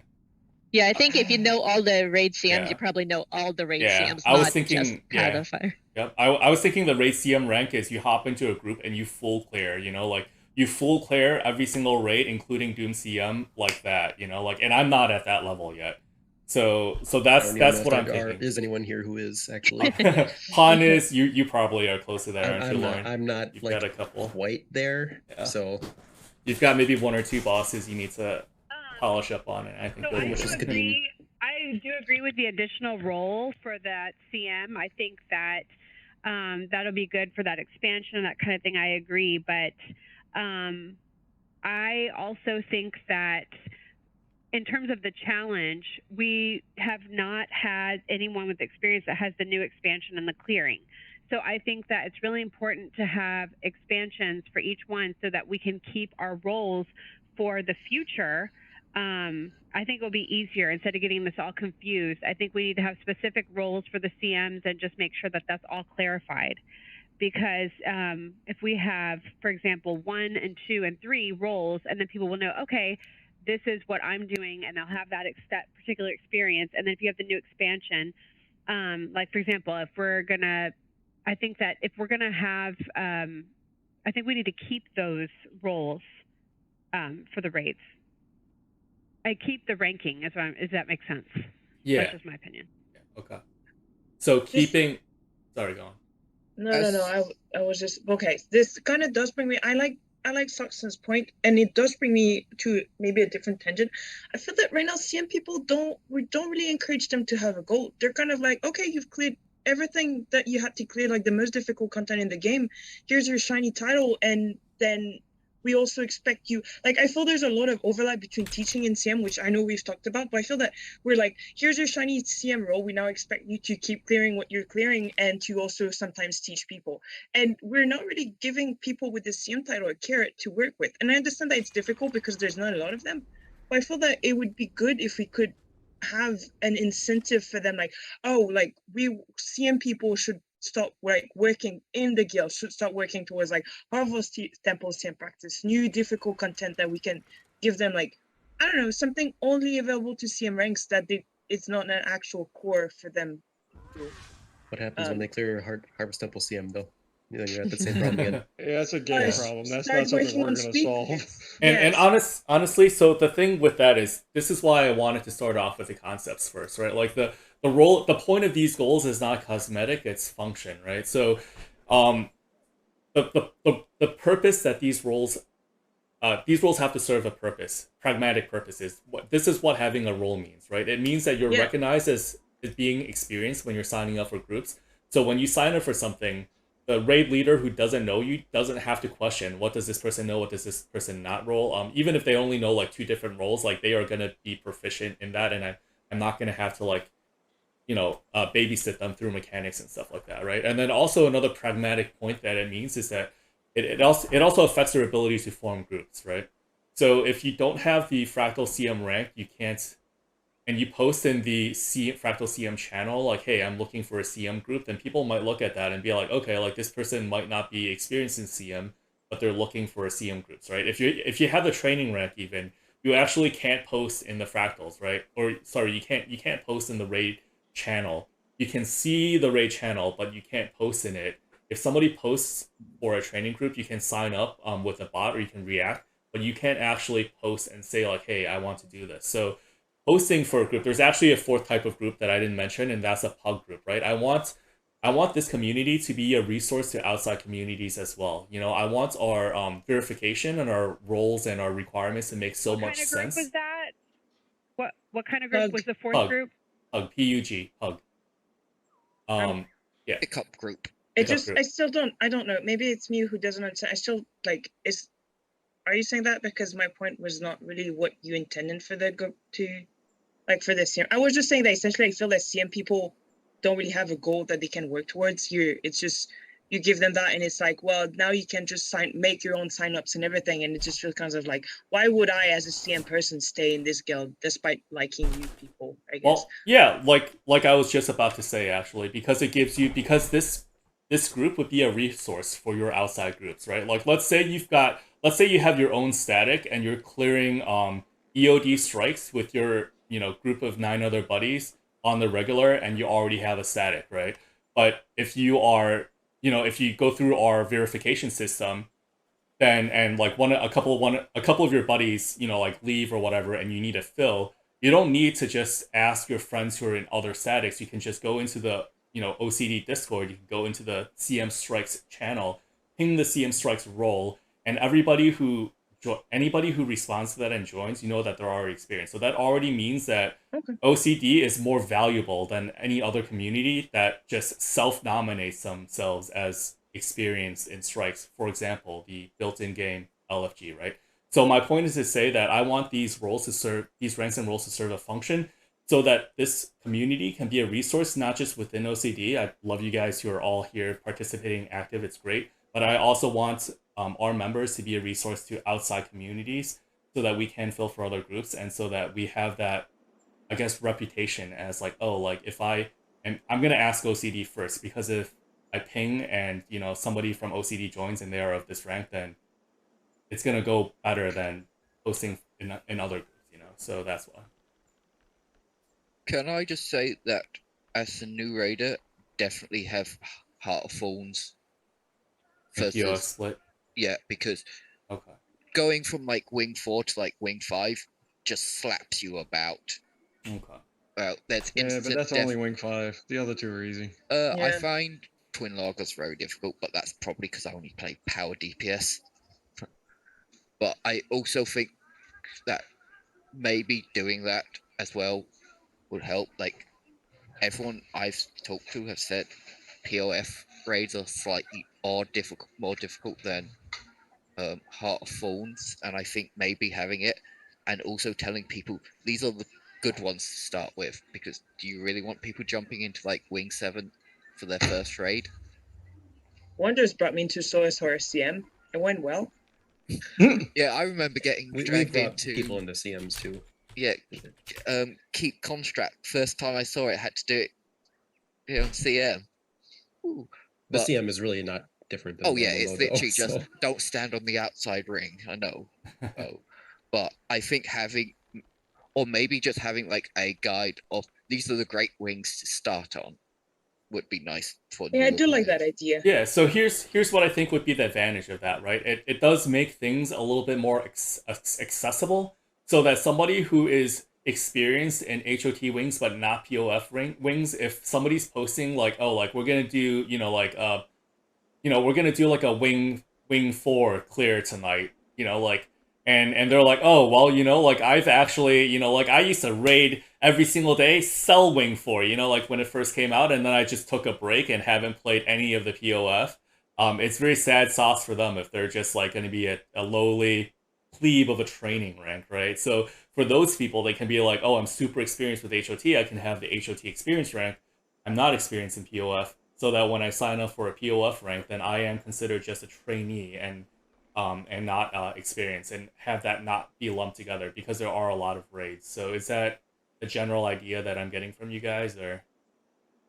Yeah, and then What I would do is if you separate POF and Heart of Thorns, you would keep someone at a training rank, but then you would, like, if they're done with Wing 1 through 4, you would give them the Heart of Thorns raid rank.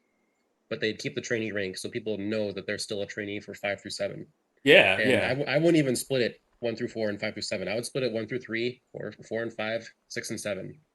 Okay, that's really interesting. Now I know people are gonna like think like Carrick only plays DPS, for example. Wing 4 is like brain dead easy on DPS, but on support classes, like if you have to tank Samurag, if you have to tank Deimos, if you have to hand kite, it is a lot harder and kind of equivalent in difficulty to Wing 5, in my opinion. I'm also thinking some people might be like, you know what, like POF is too hard. I'm going to take the path of least resistance towards my legendary gear. Now that I don't need to ever not run POF more than once, I can just do HOT over and over again until I get all my legendary gear and the legendary ring. Never have to step into POF for the legendary ring, right? Hey, stop giving people my my plan. Yeah, Slacker, seriously. look at this slacker, right? So Oh my so if you're a God. slacker like Kosai, you can be like, you know what, I'm posting a HOT clear group tonight, right? That way you don't have to have like, oh, like I'm either taking trainees, but I don't want to take trainees because I want this to be a clear, or it's super exclusive because every raider rank has to be HOT and POF, myself included, right? So yeah, I'm starting to lean towards seeing the value in that. Would you guys agree then? Okay, cool. So if I can jump in for a second, did you have an outline of ranks already, or? It's in my head. So this is I'm kind of keep a track of it too. Yeah. So this is what I'm suggesting for the ranks, right? And I don't know if you guys know this already, but the great things about roles specifically, not ranks, roles, which are Discord ranks or in-game guild.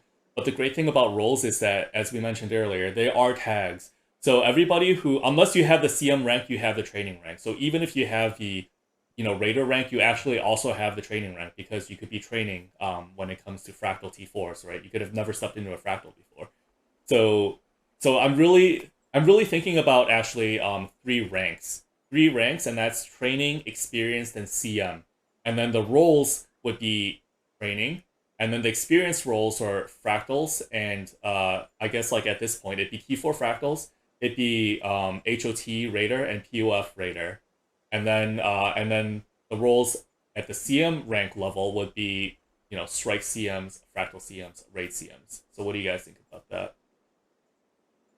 I think you're overcomplicating the in-game ranks. I think really you could just have like member and then go to officers and advisors. But as far as roles go, are you thinking having just training and only one training, not training per? Yeah, one training for everything. But unless Oh, that's actually a really interesting. So thing let's go about back to this, yeah. infrastructure on this specific Yeah. thing. Let's just have raids as the base role for raids. Like when someone says, I'm interested in raids, show me raid content, that's the training rank. When they opt in, they get that as training. That's how it works right now, basically. So we at that point we only have to add the 3 roles that you were talking about, to where it'd be like raid experience. Well, 4, right? So HOT experience, POF experience, and then HOT CM and POF CM. No, it'd be And one that CM way, rank. One oh, CM be rank one to CM roll them rank. all. Okay. Yeah. So yeah, so like Because I think that because I do think it would be too complicated to yeah. to have to split the CM ranks as well, especially since Pepis is arguing for the Raider rank baseline to be a little bit more accessible. Then we can shimmy on all the extra extra requirements onto the CM rank. So yeah. So in that scenario, you do have one technically training rank, even though it's not called training.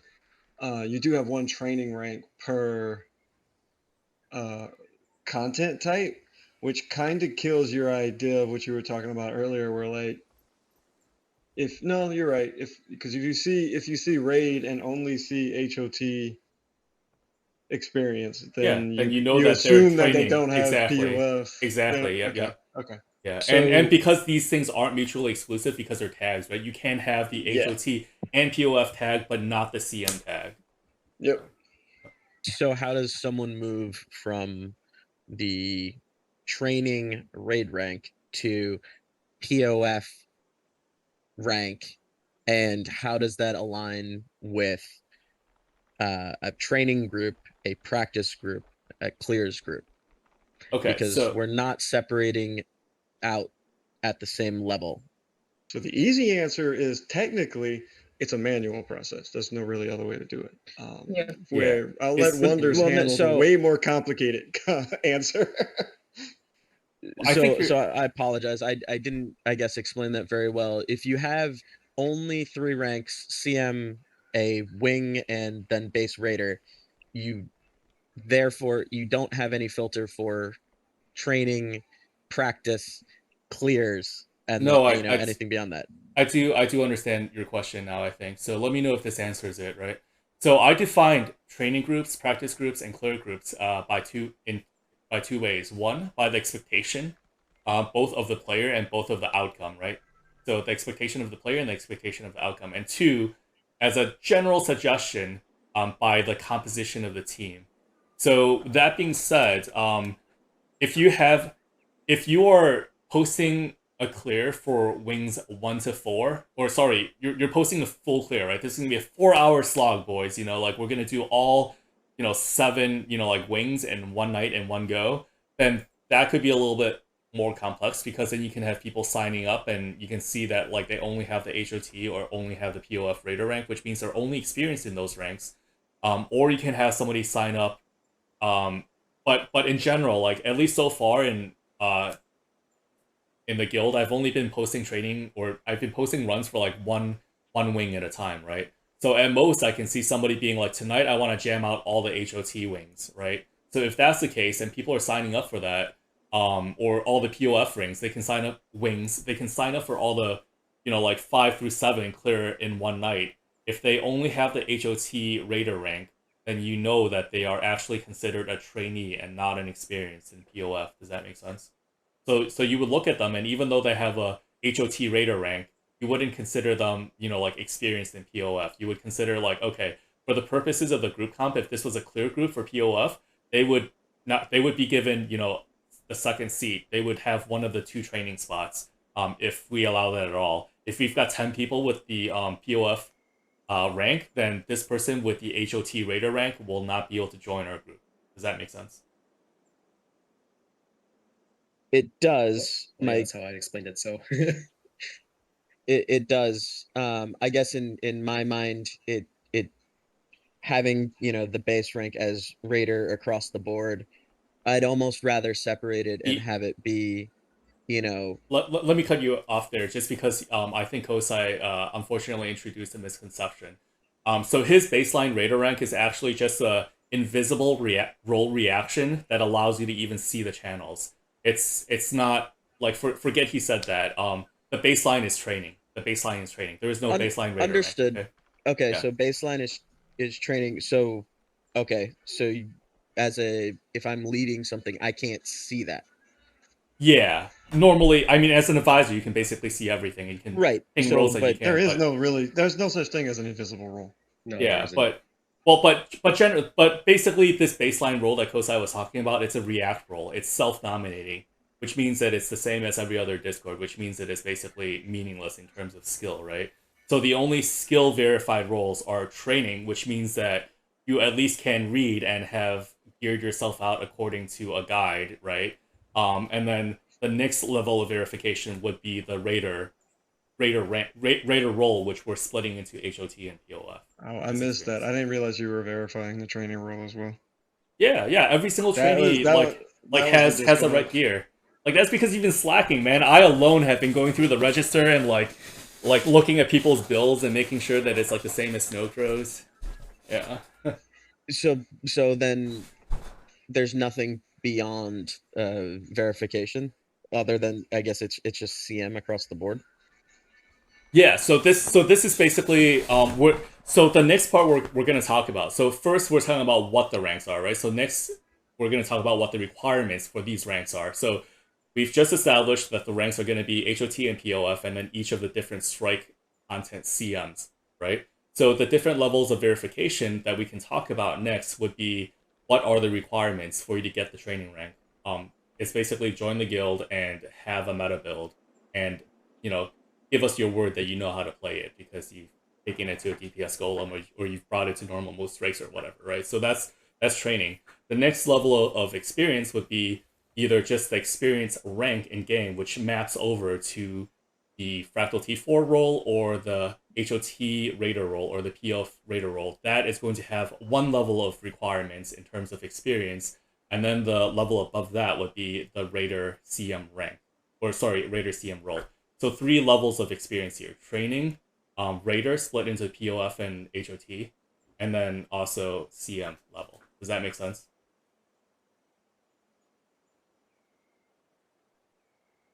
Makes sense to me.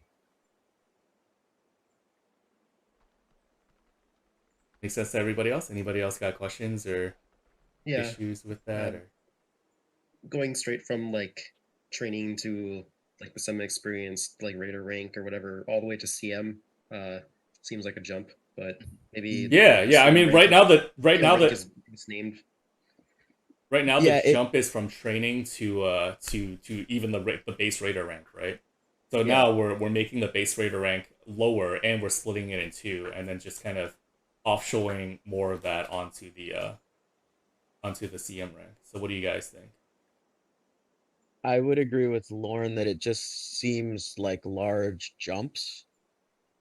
I run into plenty of people that I think I would consider very experienced raiders, maybe, but don't know CMs. But I would consider them far better at performing than an entire other group of experienced raiders. So I'm not quite sure how you quantify that. In my mind, and I don't know how far you want to go on the verification process, but in my mind, I was thinking you almost have a verification for every wing and a Discord role for every wing, and link it to killproof.me or whatever you want to do, however you want to validate it.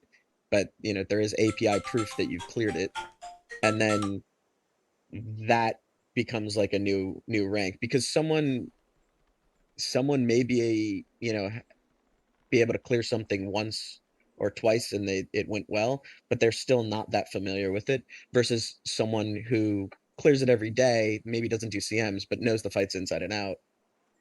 They just seem, but maybe they only know that for the first 5 wings, 6 wings. Maybe they don't know wing 7.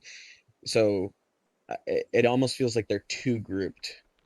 Okay. Yeah. Okay. So like it's very common for wing 4 for people to get very experienced on wing 4 because it's considered one of the easiest wings. Mm-hmm. But if you're gonna group that with all of I don't actually know what that's considered. Is that no, it's Heart of Thorns, I guess. Heart of Thorns, yeah. If you're going to group that with the Heart of Thorns rank, then are they also that experienced on, wing 3? I feel like they would be unnecessarily excluded from wing 4 runs if people don't see that they have the rank for that. So there's only so much minutia we can get into this, right? Because if we're like, all right, like every single wing, fuck it, every single boss, right? You now have the experienced escort title. Good job, like if we do that, it's going to be like a lot of roles, and each one of these roles is going to have to be manually assigned by one of you guys, right? So nobody wants to see that. That's way too much effort, right? And it's also just a lot of bloat, so it's going to be super confusing. So we have to, and this is why I want your guys' insight. We have to find that delicate balance between, if we're lumping more things together, then we have to lower the requirements, right? If we're splitting things up more, then we can make the requirements higher, right? So if we do actually do this is per wing, then I can make the requirements for wing 4 pretty high and pretty specific, because this role is only for wing 4. So I can say, like, you need to know this and this at Samurag, you need to know this and this at Deimos. I can make those requirements higher, right? The problem is when I lump all of the roles together, like HOT and POF, one raider rank, and I make it super, like high, like, oh, you need to know like 3 different, you need to have 3 different builds and 3 different roles for everything, right? Like, that's when it gets a little bit much, right? So we have to find that balance, and that's what I want your guys' input on. How split should these ranks be? And keep in mind, the more split, the more work for you guys. So, so now that we have HOT and POF, you guys are doing twice as many trials or log reviews or whatever it is that we're going to verify, right? So that's twice as much work already. That's actually not how the math works. It's a logical fallacy, but it's more work. And then so that's why, like, if we're gonna lump things together, then we need to lower the requirements a little bit. So with that said, let's move on to the next part. Unless you guys are really against the HOT POF split, or we should split it per wing. Like, what are you guys thinking? Maybe we should batch them in difficulty instead of like when they were released. Like, maybe. Yeah, that makes sense too. But I think that's gonna be a discussion for another day, because people need to think on it. And we're gonna have a lot of input, and this meeting is running pretty long. It is. We are dragging on. I'm sorry, guys. I wanted to wrap things up. Like a lot quicker than this. Did you guys want to throw out, like, the last thing we needed to talk about was actually just the requirements? Did anybody want to throw in any passing comments there? So I think it's what people wanted to talk about all night. Actually, we're finally there. Rank requirements, guys. Yay! I can go. I'll just say small things. I think outside of everything that I said regarding the split of the ranks and everything, I think there's a lot to be clear about the requirements. My main problem is right now, especially for ranks that require people to manually assign them, is that they're a bit very obscure and left to your own interpretation. I actually have notes. I have notes, you guys. Oh, wow. Like things like saying, like, what does being familiar with, like, when you say things like being familiar with each wings and everything, like, it's all fine and good and we roughly knows what that said, but maybe my understanding of what being familiar is different than someone else's understanding. And if I assign a role, like, say, CM, like, last time I think I asked you, like, what would be the requirements for CM, and like, oh, you can just judge that on your own and look at their LIs and look at their titles and everything. And I'm like, but I don't know what in that makes it. Like, for me, it's like way above what what I have. So obviously I consider them to be more experienced than me, but is that enough for like the CM title or the experience title? I don't know that, because there's no actual clear guidelines as to what is. Yeah, there's just no actual clear guidelines behind, like, the being familiar with each wings and evaluate that on your own. And so that means that we're essentially leaving it out for the open for people to be like, well, when I asked this person to give me this role, they said yes because they judged that it was enough. But then when person B has exactly the same requirements, but they ask a different person, they would not assign the same roles because according to that person, they were not meeting the requirements. And I think that can lead to a lot of confusion. And I think it would help also shutting down people who disagree with our decisions to have extremely precise idea of what we mean when we say being familiar. Or like, and it falls again into what do we need? Like, do we need logs? Do we need LIs? Do we need personal verifications or something. But I do believe that we need to be more precise as to what our requirements are for manual rule assignment, because otherwise we're going to end up fucking something up and Okay, just sort of so having. let me know if I'm basically summarizing your point well, but you're basically saying instead of having it have this leeway and just kind of subjectivity, there needs to be a very objective, standardized, these are the requirements, this is what needs to be met so that Yes. everybody is on the same page. I absolutely Yes. agree with that, guys. I absolutely agree with that. So this is something that I want you guys to keep in mind when we're talking about the requirements, right?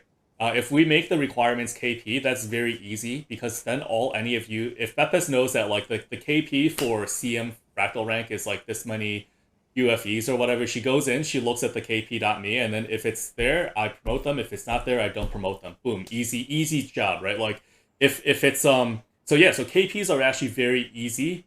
So the easier the method that we pick for something is, then the lower the rank we can, the more we can give that rank to more people, right? Because it doesn't take a lot of effort to just look at somebody's KP and then just kind of look at whether it meets the requirements, yes or no, give the rank yes or no, right?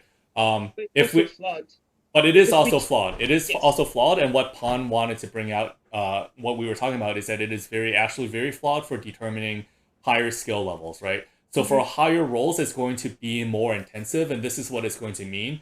Review of logs, which is going to have a level of subjectivity to it inherently, right? Especially if you're not super experienced. And then 2, trials, right? Like we could actually trial people if they want to come in for like a CM fractal rank or a CM strikes rank or something like that. So I guess like the methods of verification that we can use right now would be either trials, logs, or KPs. If I'm missing anything, let me know, guys. I would bunch up logs and KP together. Yeah. Yes. Oh, really? Trials. I feel like KPs give more information than logs. You don't think so? No. God, no. Oh, sorry. I said it the wrong way. I feel like logs give more information than KPs, right? That was my So bad. this is why I would group them together though, because you can say if you're doing like if someone is trying to submit for getting experience in Heart of Thorns, they could submit their KP and it would be like whatever amount we determined, 5 clears of each boss, 10 clears of each boss, whatever amount we want. Or you could submit 1 log of you showing your absolute best and see if we judge that to be good enough. And that's where we would have to work out the requirements. But like the actual KP part is really easy. And then trials, you were talking about CMs, but if I'm hosting like a clear party, for example, and I bring someone along who wants to get promoted to the rank and they make it known to me in advance, I can watch them during the fights and see if their movement is good, if their DPS is good, if they're failing any mechanics or whatever. And then subjectively, you could promote them to that rank, because I don't think it would be that big of a deal if you just give someone a Heart of Thorns experience rank or a POF experience rank. CMs would be a different matter. But okay. So it seems like we're on the same page, because trials do take a little bit more effort. Then it looks like those are going to be reserved for the higher ranks, like the CM ranks, and that's also going to be a little bit more subjective and based on experience. Whereas the lower ranks, or intermediate ranks, I should say, the low rank is basically training. All you have to do is have the right build. But these entry experience ranks, it seems like people are leaning towards okay with those being either logs, which I think actually is a little bit more effort than KP or KPs. Is that correct? I would also say if we're doing logs, we ask for 2 logs in the same balance patch.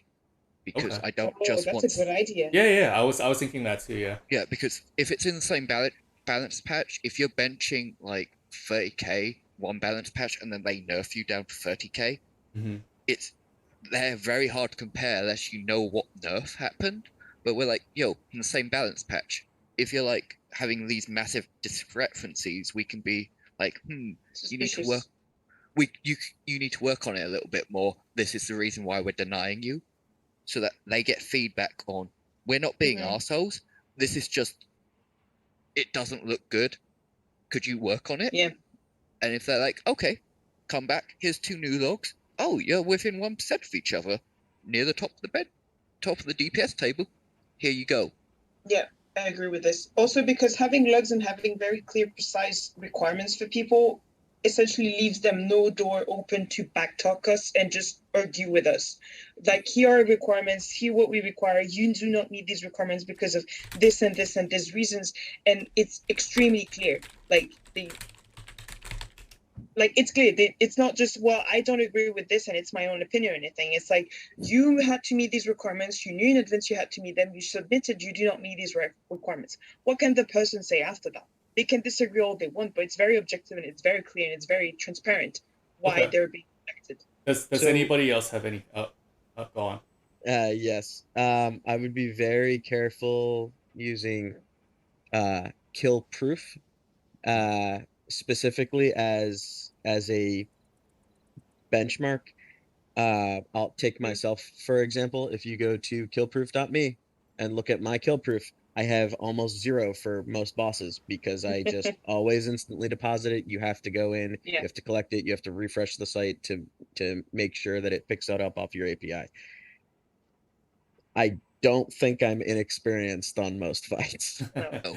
And when I was saying that, I was thinking more of logs actually. Like my thing about being very transparent was more about logs than KPs, because also, like, I think I've deleted probably 90% of the whatever serves as KPs because I didn't know they were KPs. So like, yeah. So thanks to my little Freudian slip earlier, I think we can all agree that logs are more valuable than KPs. My question is, or what my concern is, that logs are going to be a little bit more subjective, right? Because I'm not going to have as much of an experienced eye as Pawn when looking at logs, right? Like, I'm looking at front page, oh look, top DPS, that's great, right? But there's actually so much more nuance to that. You can click like, oh, what's the quickness uptime during these phases? He taught me about cones and like little radius circles and stuff like that, right? So, if I could jump back in, I would highly recommend you use achievements as like sort of more basic, earlier entries. There are achievements for every wing on clearing. So if someone has these achievements, you can then say, okay, it's very obvious your account has done this content. Isn't that worse than KP though? Because it's like, one I wouldn't use it for higher ranks. I wouldn't use it for CMs or anything like that. But as proof of, cleared wing 1, if you've got, like the Eternal or something. Yeah, I don't know what the criteria exactly would be, but I also agree with what Lauren said earlier. If you're in a run with someone and you see that they're performing very well, and even though maybe the group doesn't get the kill, maybe it's not that person's fault. Mm-hmm. Absolutely. And then you can assign the rank. So there's a lot of factors that could potentially go into this. If you do want to assign specific kill proof amounts or anything like that is very black and white, I'm on board with it, but I think we need to be careful with how that's looked at. Yeah. I think we'll use both. Not today. Yeah, we'll use both in combination. I want to point out what Kasumi said. Basically, there are some mechanics, and Aiza has told me this before too, right? Like, there are some mechanics that people skip in order to clear faster, but there are also mechanics that you don't want to get hit by, right? So if people fail a mechanic, some groups will fail a mechanic on purpose in order to do some faster clear or something, right? So if that's the case and you ask them about it in the log, like, hey, why did you fail this mechanic in this log? And they're able to give you that response. And obviously we're not going to be brain dead robots and say like, no, like, you failed the mechanic, you can't get the rank, But yeah, so moving things along, just to throw this out there real quick, do you guys have any suggestions for me for what specifically the requirements for these different ranks could be? Any proposals? If not, we can come back to this on a different meeting. Yes, I think it's getting late. I'm getting tired and my brain processing power is dying out, especially with my ADHD. I don't know for other people. I think it would be highly interesting to have another meeting, or even just maybe a Discord channel or something, of just being able to actually take our time to hash it out. There's no rush in what we're doing. And I think it's the type of thing that we need to be, if we want a strong baseline and we want to make sure that when we actually implement this, we have something solid, that we're not reevaluating it and have to retroactively apply ranks to people back then. Because now we're stuck like, okay, it's fine. I was one of the first 5 people. I have ranks that I probably don't deserve by value of me being there since day one and just jumping into raids and not minding and I die. And I think people just told me that I was doing fine as a job. So, but I clearly don't meet the requirements, but I don't think that's something we want Yeah, necessarily in the so future. hate to cut you off, but I agree It's with fine. you. I just want to try and move things along. I agree with what Lauren said too. I think meeting with everybody all at once, all 12 of us again, is a little bit hard to pull off, and it is a big ask. I'm very thankful for all of you guys for coming tonight. I just wanted to give like a quick overview. It was not as quick as I thought it would be. But now that you guys have like the general idea, the big concepts, Lauren hopefully took really good notes. We're gonna post that into the Discord, and we'll discuss this more over Discord, hash out the details, right? Like today, I really wanted to get everybody on the same page. Like, hey, do we all share the same vision, the same conceptual goals? And then we talk about the details of the infrastructure of how that can serve our goal and our purpose, right? So I just have one request: create a thread so Wonders can't delete it all. create a thread. Oh yeah, I see. I know what you're meaning. Okay, so before I'm gonna open it up to Q&A and open floor next, and then summarize. But before I do that, I want to ask Venom, are you still here?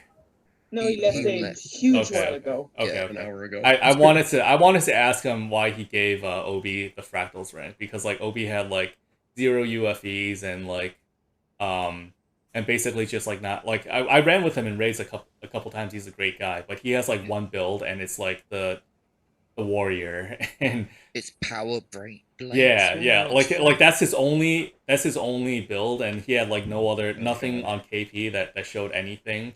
It was just like I like fractals and I want to do some CMs, and boom, like he got the CM T4 rank. But yeah, see that goes again to my point again. Yeah, exactly. Yep, exactly. So this just brings up what Beppa said earlier. Like people are just doing whatever they want, and you know, like, and it's great. I know I'm thankful you guys are helping grow the community, but we do want to standardize things. I think is the key word to echo what Beppa was saying earlier. Standardize and be transparent to exactly. the rest of your community. Absolutely. So with that said, two more things. First, I'm gonna do a quick Q&A, open floor for you guys to bring up whatever, and then after everybody's done talking, I'm just gonna give a brief verbal summary of the main points for tonight's meeting, and then we're good to go. So open floor. Anybody can say anything. Any questions? Anything? Go. You go first. I'm just kidding. I have nothing to say. I was gonna say we're gonna be here 2 hours if you let her go first. I've got a point. OCD has never run a wing-free training run. And I know that. Nobody likes wing 3. Yeah, no one wants wing 3, and I first thought it was just because you only wanted to do KC in your CM raid group. Oh. No, it's because people don't like wing 3. No, I actually love wing 3. I was actually going to do it this week, but then I became really busy with starting a new job and stuff. So yeah, I'm not blaming anyone. I'm just pointing out that that's one glaring issue, and if we also have to, if people are learning raid, they probably want the legendary armor, and wing 3 is required. Sure, we've never done Twisted Castle and Zera. Yeah, I'm gonna do 2 and 3 next week. More people doing more raids, guys. That's what I want to see. I love to see it. That is good feedback. Anybody else? It does bring me a point as to I don't know how many people, and maybe it's kind of like the problem that we don't have and we should not be thinking about this now, but if we have people who need, like, their crystalline heart, they need to do cairn, like specific difficult requirements, like having to do cairns and not missing a single green, should we have, like, eventually, if that comes up, should we have a dedicated training time where we're like, okay, we're not leaving this fight, we're gonna GG as many time as we want, as we need, until this person gets it, even if it takes 20 tries? Or will we essentially just be like, well, try to get it whenever you can and hope for the best type of thing? I would say how this worked when it first came out. People, even in pugs, you would say that you needed the crystalline heart requirement, and the squad leader would give you the heart marker over your head. And when you had that heart marker over your head, people would come and find you and stand in the green with you, no matter where you were. Even if they have agony. I'm just kidding. So essentially, it's kind of a mix. Even if they did have agony, that did happen. Yeah. So essentially, it's kind of a mix of the two. Instead, we don't necessarily have a dedicated training time for these people, but we make them aware that if they do need it, we're going to adapt the run for them. But that was just a specific example. I want to address her broader concept, right? So the broader concept is, if I need something specific, how do I go about that in this community? I think the way to go about that would be, if you are of the experienced rank, then you probably won't need it, right? So I guess you would ask a friend who is an experienced rank, right? Like hopefully you're enough of the community. You're not just coming in here to like use us, right? Like to use Lauren because he's a master, raider, right? Like you're coming in here, you're friends with, people in OCD. You know that Lauren's a good raider. You've joined a bunch of his training and whatever runs, and you're like, hey man, like I really want these achievements. Would you be willing to include, the Seymour Bloodstone, whatever, like slippery slubbling, whatever achievement they want. Hey, would you be willing to do a run to help me get that? Lauren, who has the authority, anybody with the raider rank, who has authority to post for that, would post a group and say like, hey, we're forming a group specifically for this purpose. Experienced players, we would love it if you would join to help out. Other training players, like, hey, if you have the whatever rank and you want this experience, this a title as well, then you're welcome to join. So that's how that would work. Basically, you would need to network and get to know the community, talk to somebody who has the Discord privileges to post that, and the raid leader or the person forming the group has a lot of flexibility in how they want to form the group and set the expectations. That was a really long-winded way of saying open your mouth and ask. Pretty much, yeah. Pretty much, yeah. that Oh no, very Pepis is clear. contagious, I'm just kidding. I'm very redundant. I would make that very clear in like a description somewhere that people need to ask, because I'm sure there are plenty I'm of people gonna out there. sidebar with Wonders. I have a few ideas on like a request system that we could do. Yeah, there's Right. bots that can create tickets for this kind of stuff. Yeah, we have a ticketing system in the Discord. I actually Yeah, I don't can't wanna see it use though. the So ticketing system for that. I do have another point as well that's Mhm. completely different from that. What do we do? So I'm saying this because I'm being kicked in the face by my PhD, and you'll are aware that I started again. That's fine. You'll know that I'm not gonna log in for a while. But what do we do about people who don't log in? Like, do we need? Have we talked about this? Do we already have a system in place for people who take long breaks? Of We like haven't we haven't talked about it, but we actually do have a kind of scuff system. So Okay. let me answer your question real quick, and then we can elaborate if we have to. So right now it's basically on the honor system, right? Like if you are going to be gone for 9 8 months, 8-9 months, and you might be a little bit rusty coming back, right? Then you might just don't join clear groups for a little while, or catch up on the brush up on the latest patch notes, right? But for people who have played this game for like 5, 6, 10 years, honestly, and you guys who are super experienced, Pon, Lauren, you can correct me if I'm wrong, but I think that the base mechanics of the game is where the vast majority of your skill comes from, right? Like the rotations will change based off of whatever is in vogue, right? Whatever hot class is in vogue, the rotation will change. The strategies might change depending on like the power creep, right?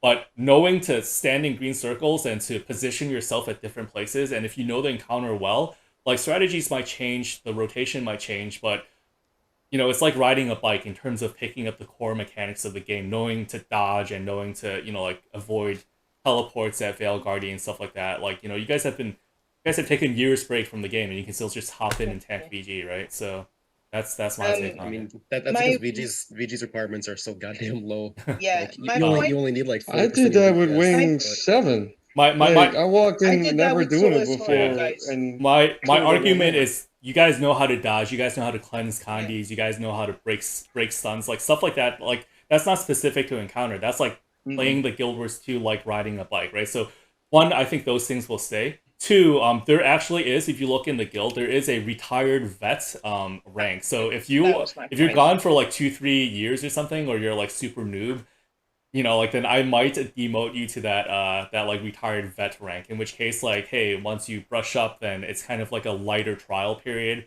Where once you feel confident, you just ask somebody to trial you or review a log or whatever, and then you're just boosted back up again. So that's for like super extended breaks. So that does answer one half of my question. My second half is, what do we do about people who don't log in for extended periods of time?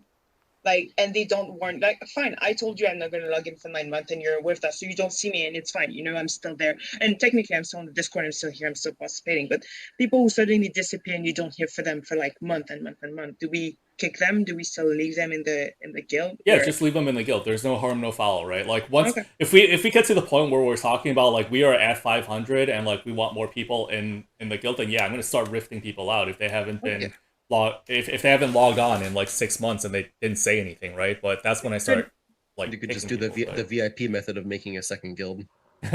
yeah, yeah. A VIP actually kicked Yeah. me out, you guys. They do. I'm kick I'm out I'm, people that are I'm inactive dreaming, for too boys. long. I'm dreaming of the day when Do OCD you have a OCD expands. We're gonna make OCD South, you know. Oh my god, I was a commander in VIP and they kicked me out because I was absent for too long without telling them.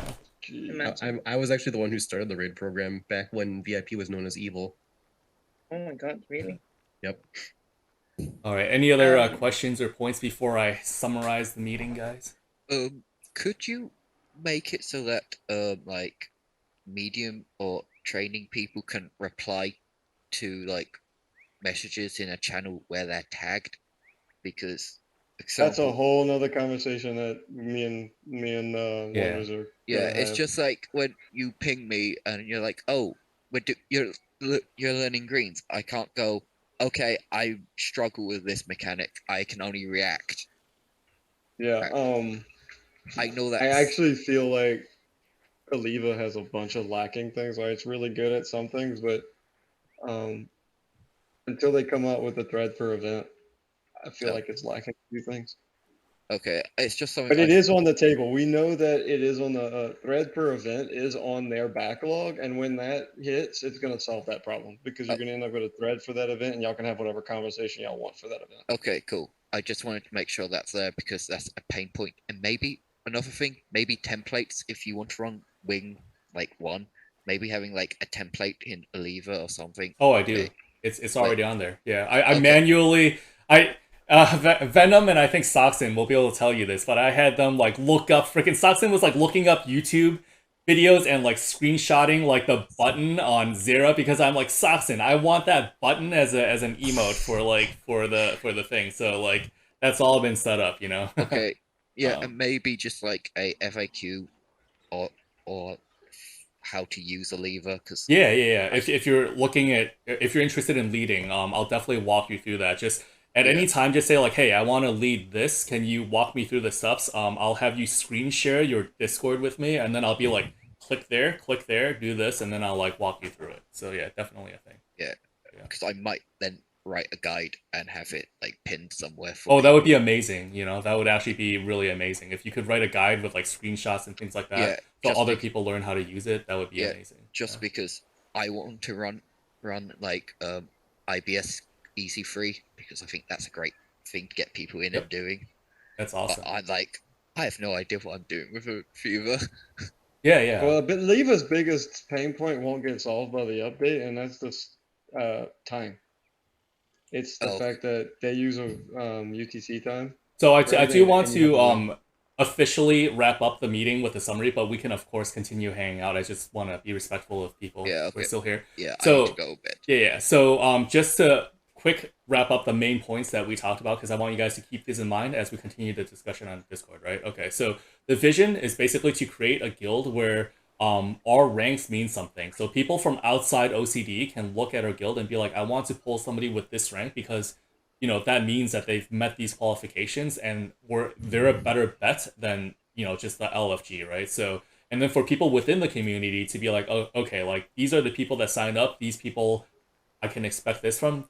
These people need a little bit more guidance, but hey, they've at least done their homework. There's just not training doesn't mean just here to you know sleep through the run, right? So the vision is ranks mean something, right? So that's number one. Number two is an opportunity for trainees. So they have kind of like a step, like okay, so now I have the trainee rank. Okay, what do I need to do in order to get the raid rank? Okay, what do I need to do in order to get the fractal T4 rank?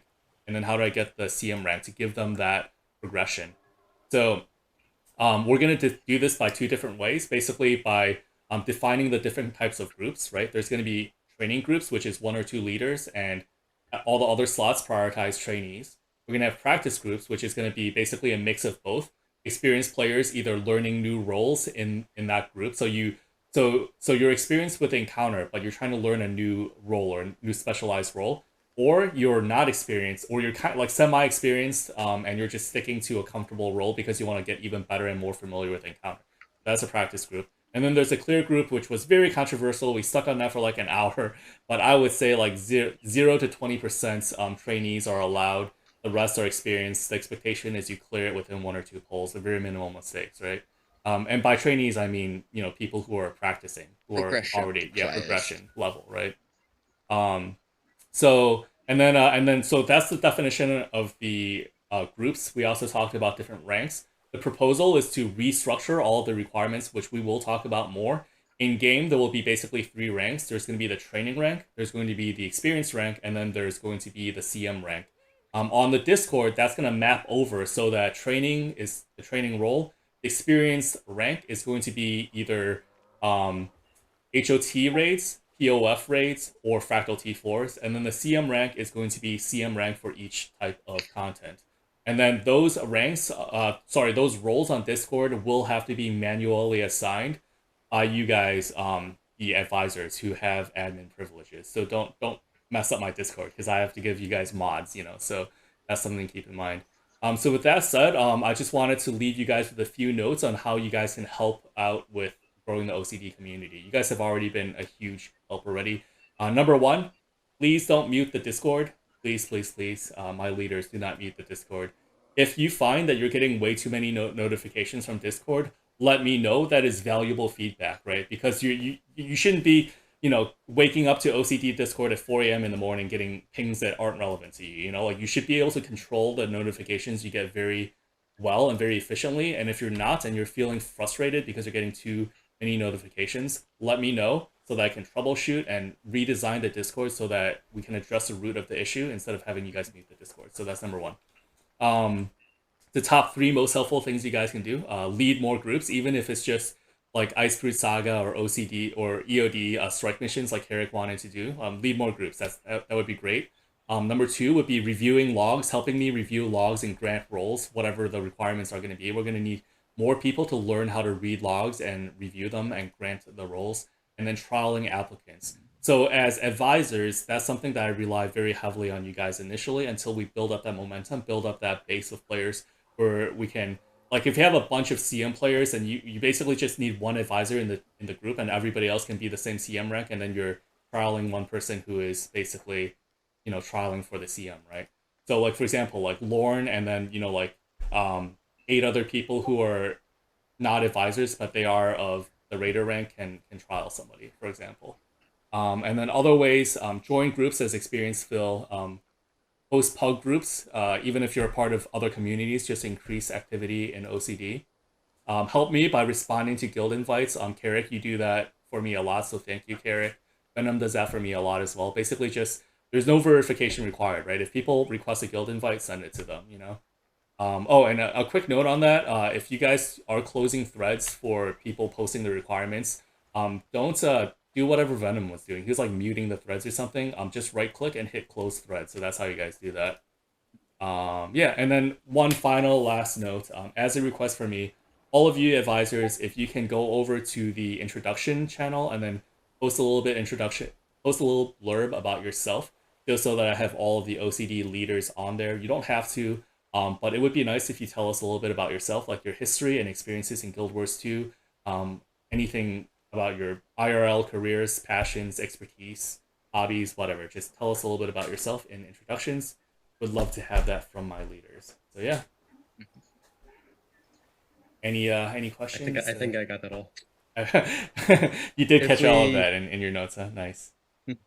If we had already posted previously, we're still good, or yeah, you're still good. Out. Okay. No, you're. I never wipe the introductions. That's actually the most precious channel to me. I went over my permissions like 10 times to make sure nobody could like actually accidentally delete the messages in there. But if you want to update your post that you've already posted, you can always hit the edit button and then just update the post. But I'm basically gonna look for all of you guys, my advisors, and I'm gonna pin all of your posts in the introduction. I'm not sure if anybody ever reads it, but I read it and it makes me happy that it's there. So yeah, if you guys haven't already, just add a little blurb there. Will do. Yep. All right. So now you guys are all dismissed. Thank you guys for coming. If anybody wants to linger around, it is now open floor. So anything else you guys want to talk about? Do it in Discord because I'm going asleep. Okay. Yeah, do it in Discord. So. Oh, but nice hanging out with everyone. I'm gonna close the meeting room. Thank you for hosting.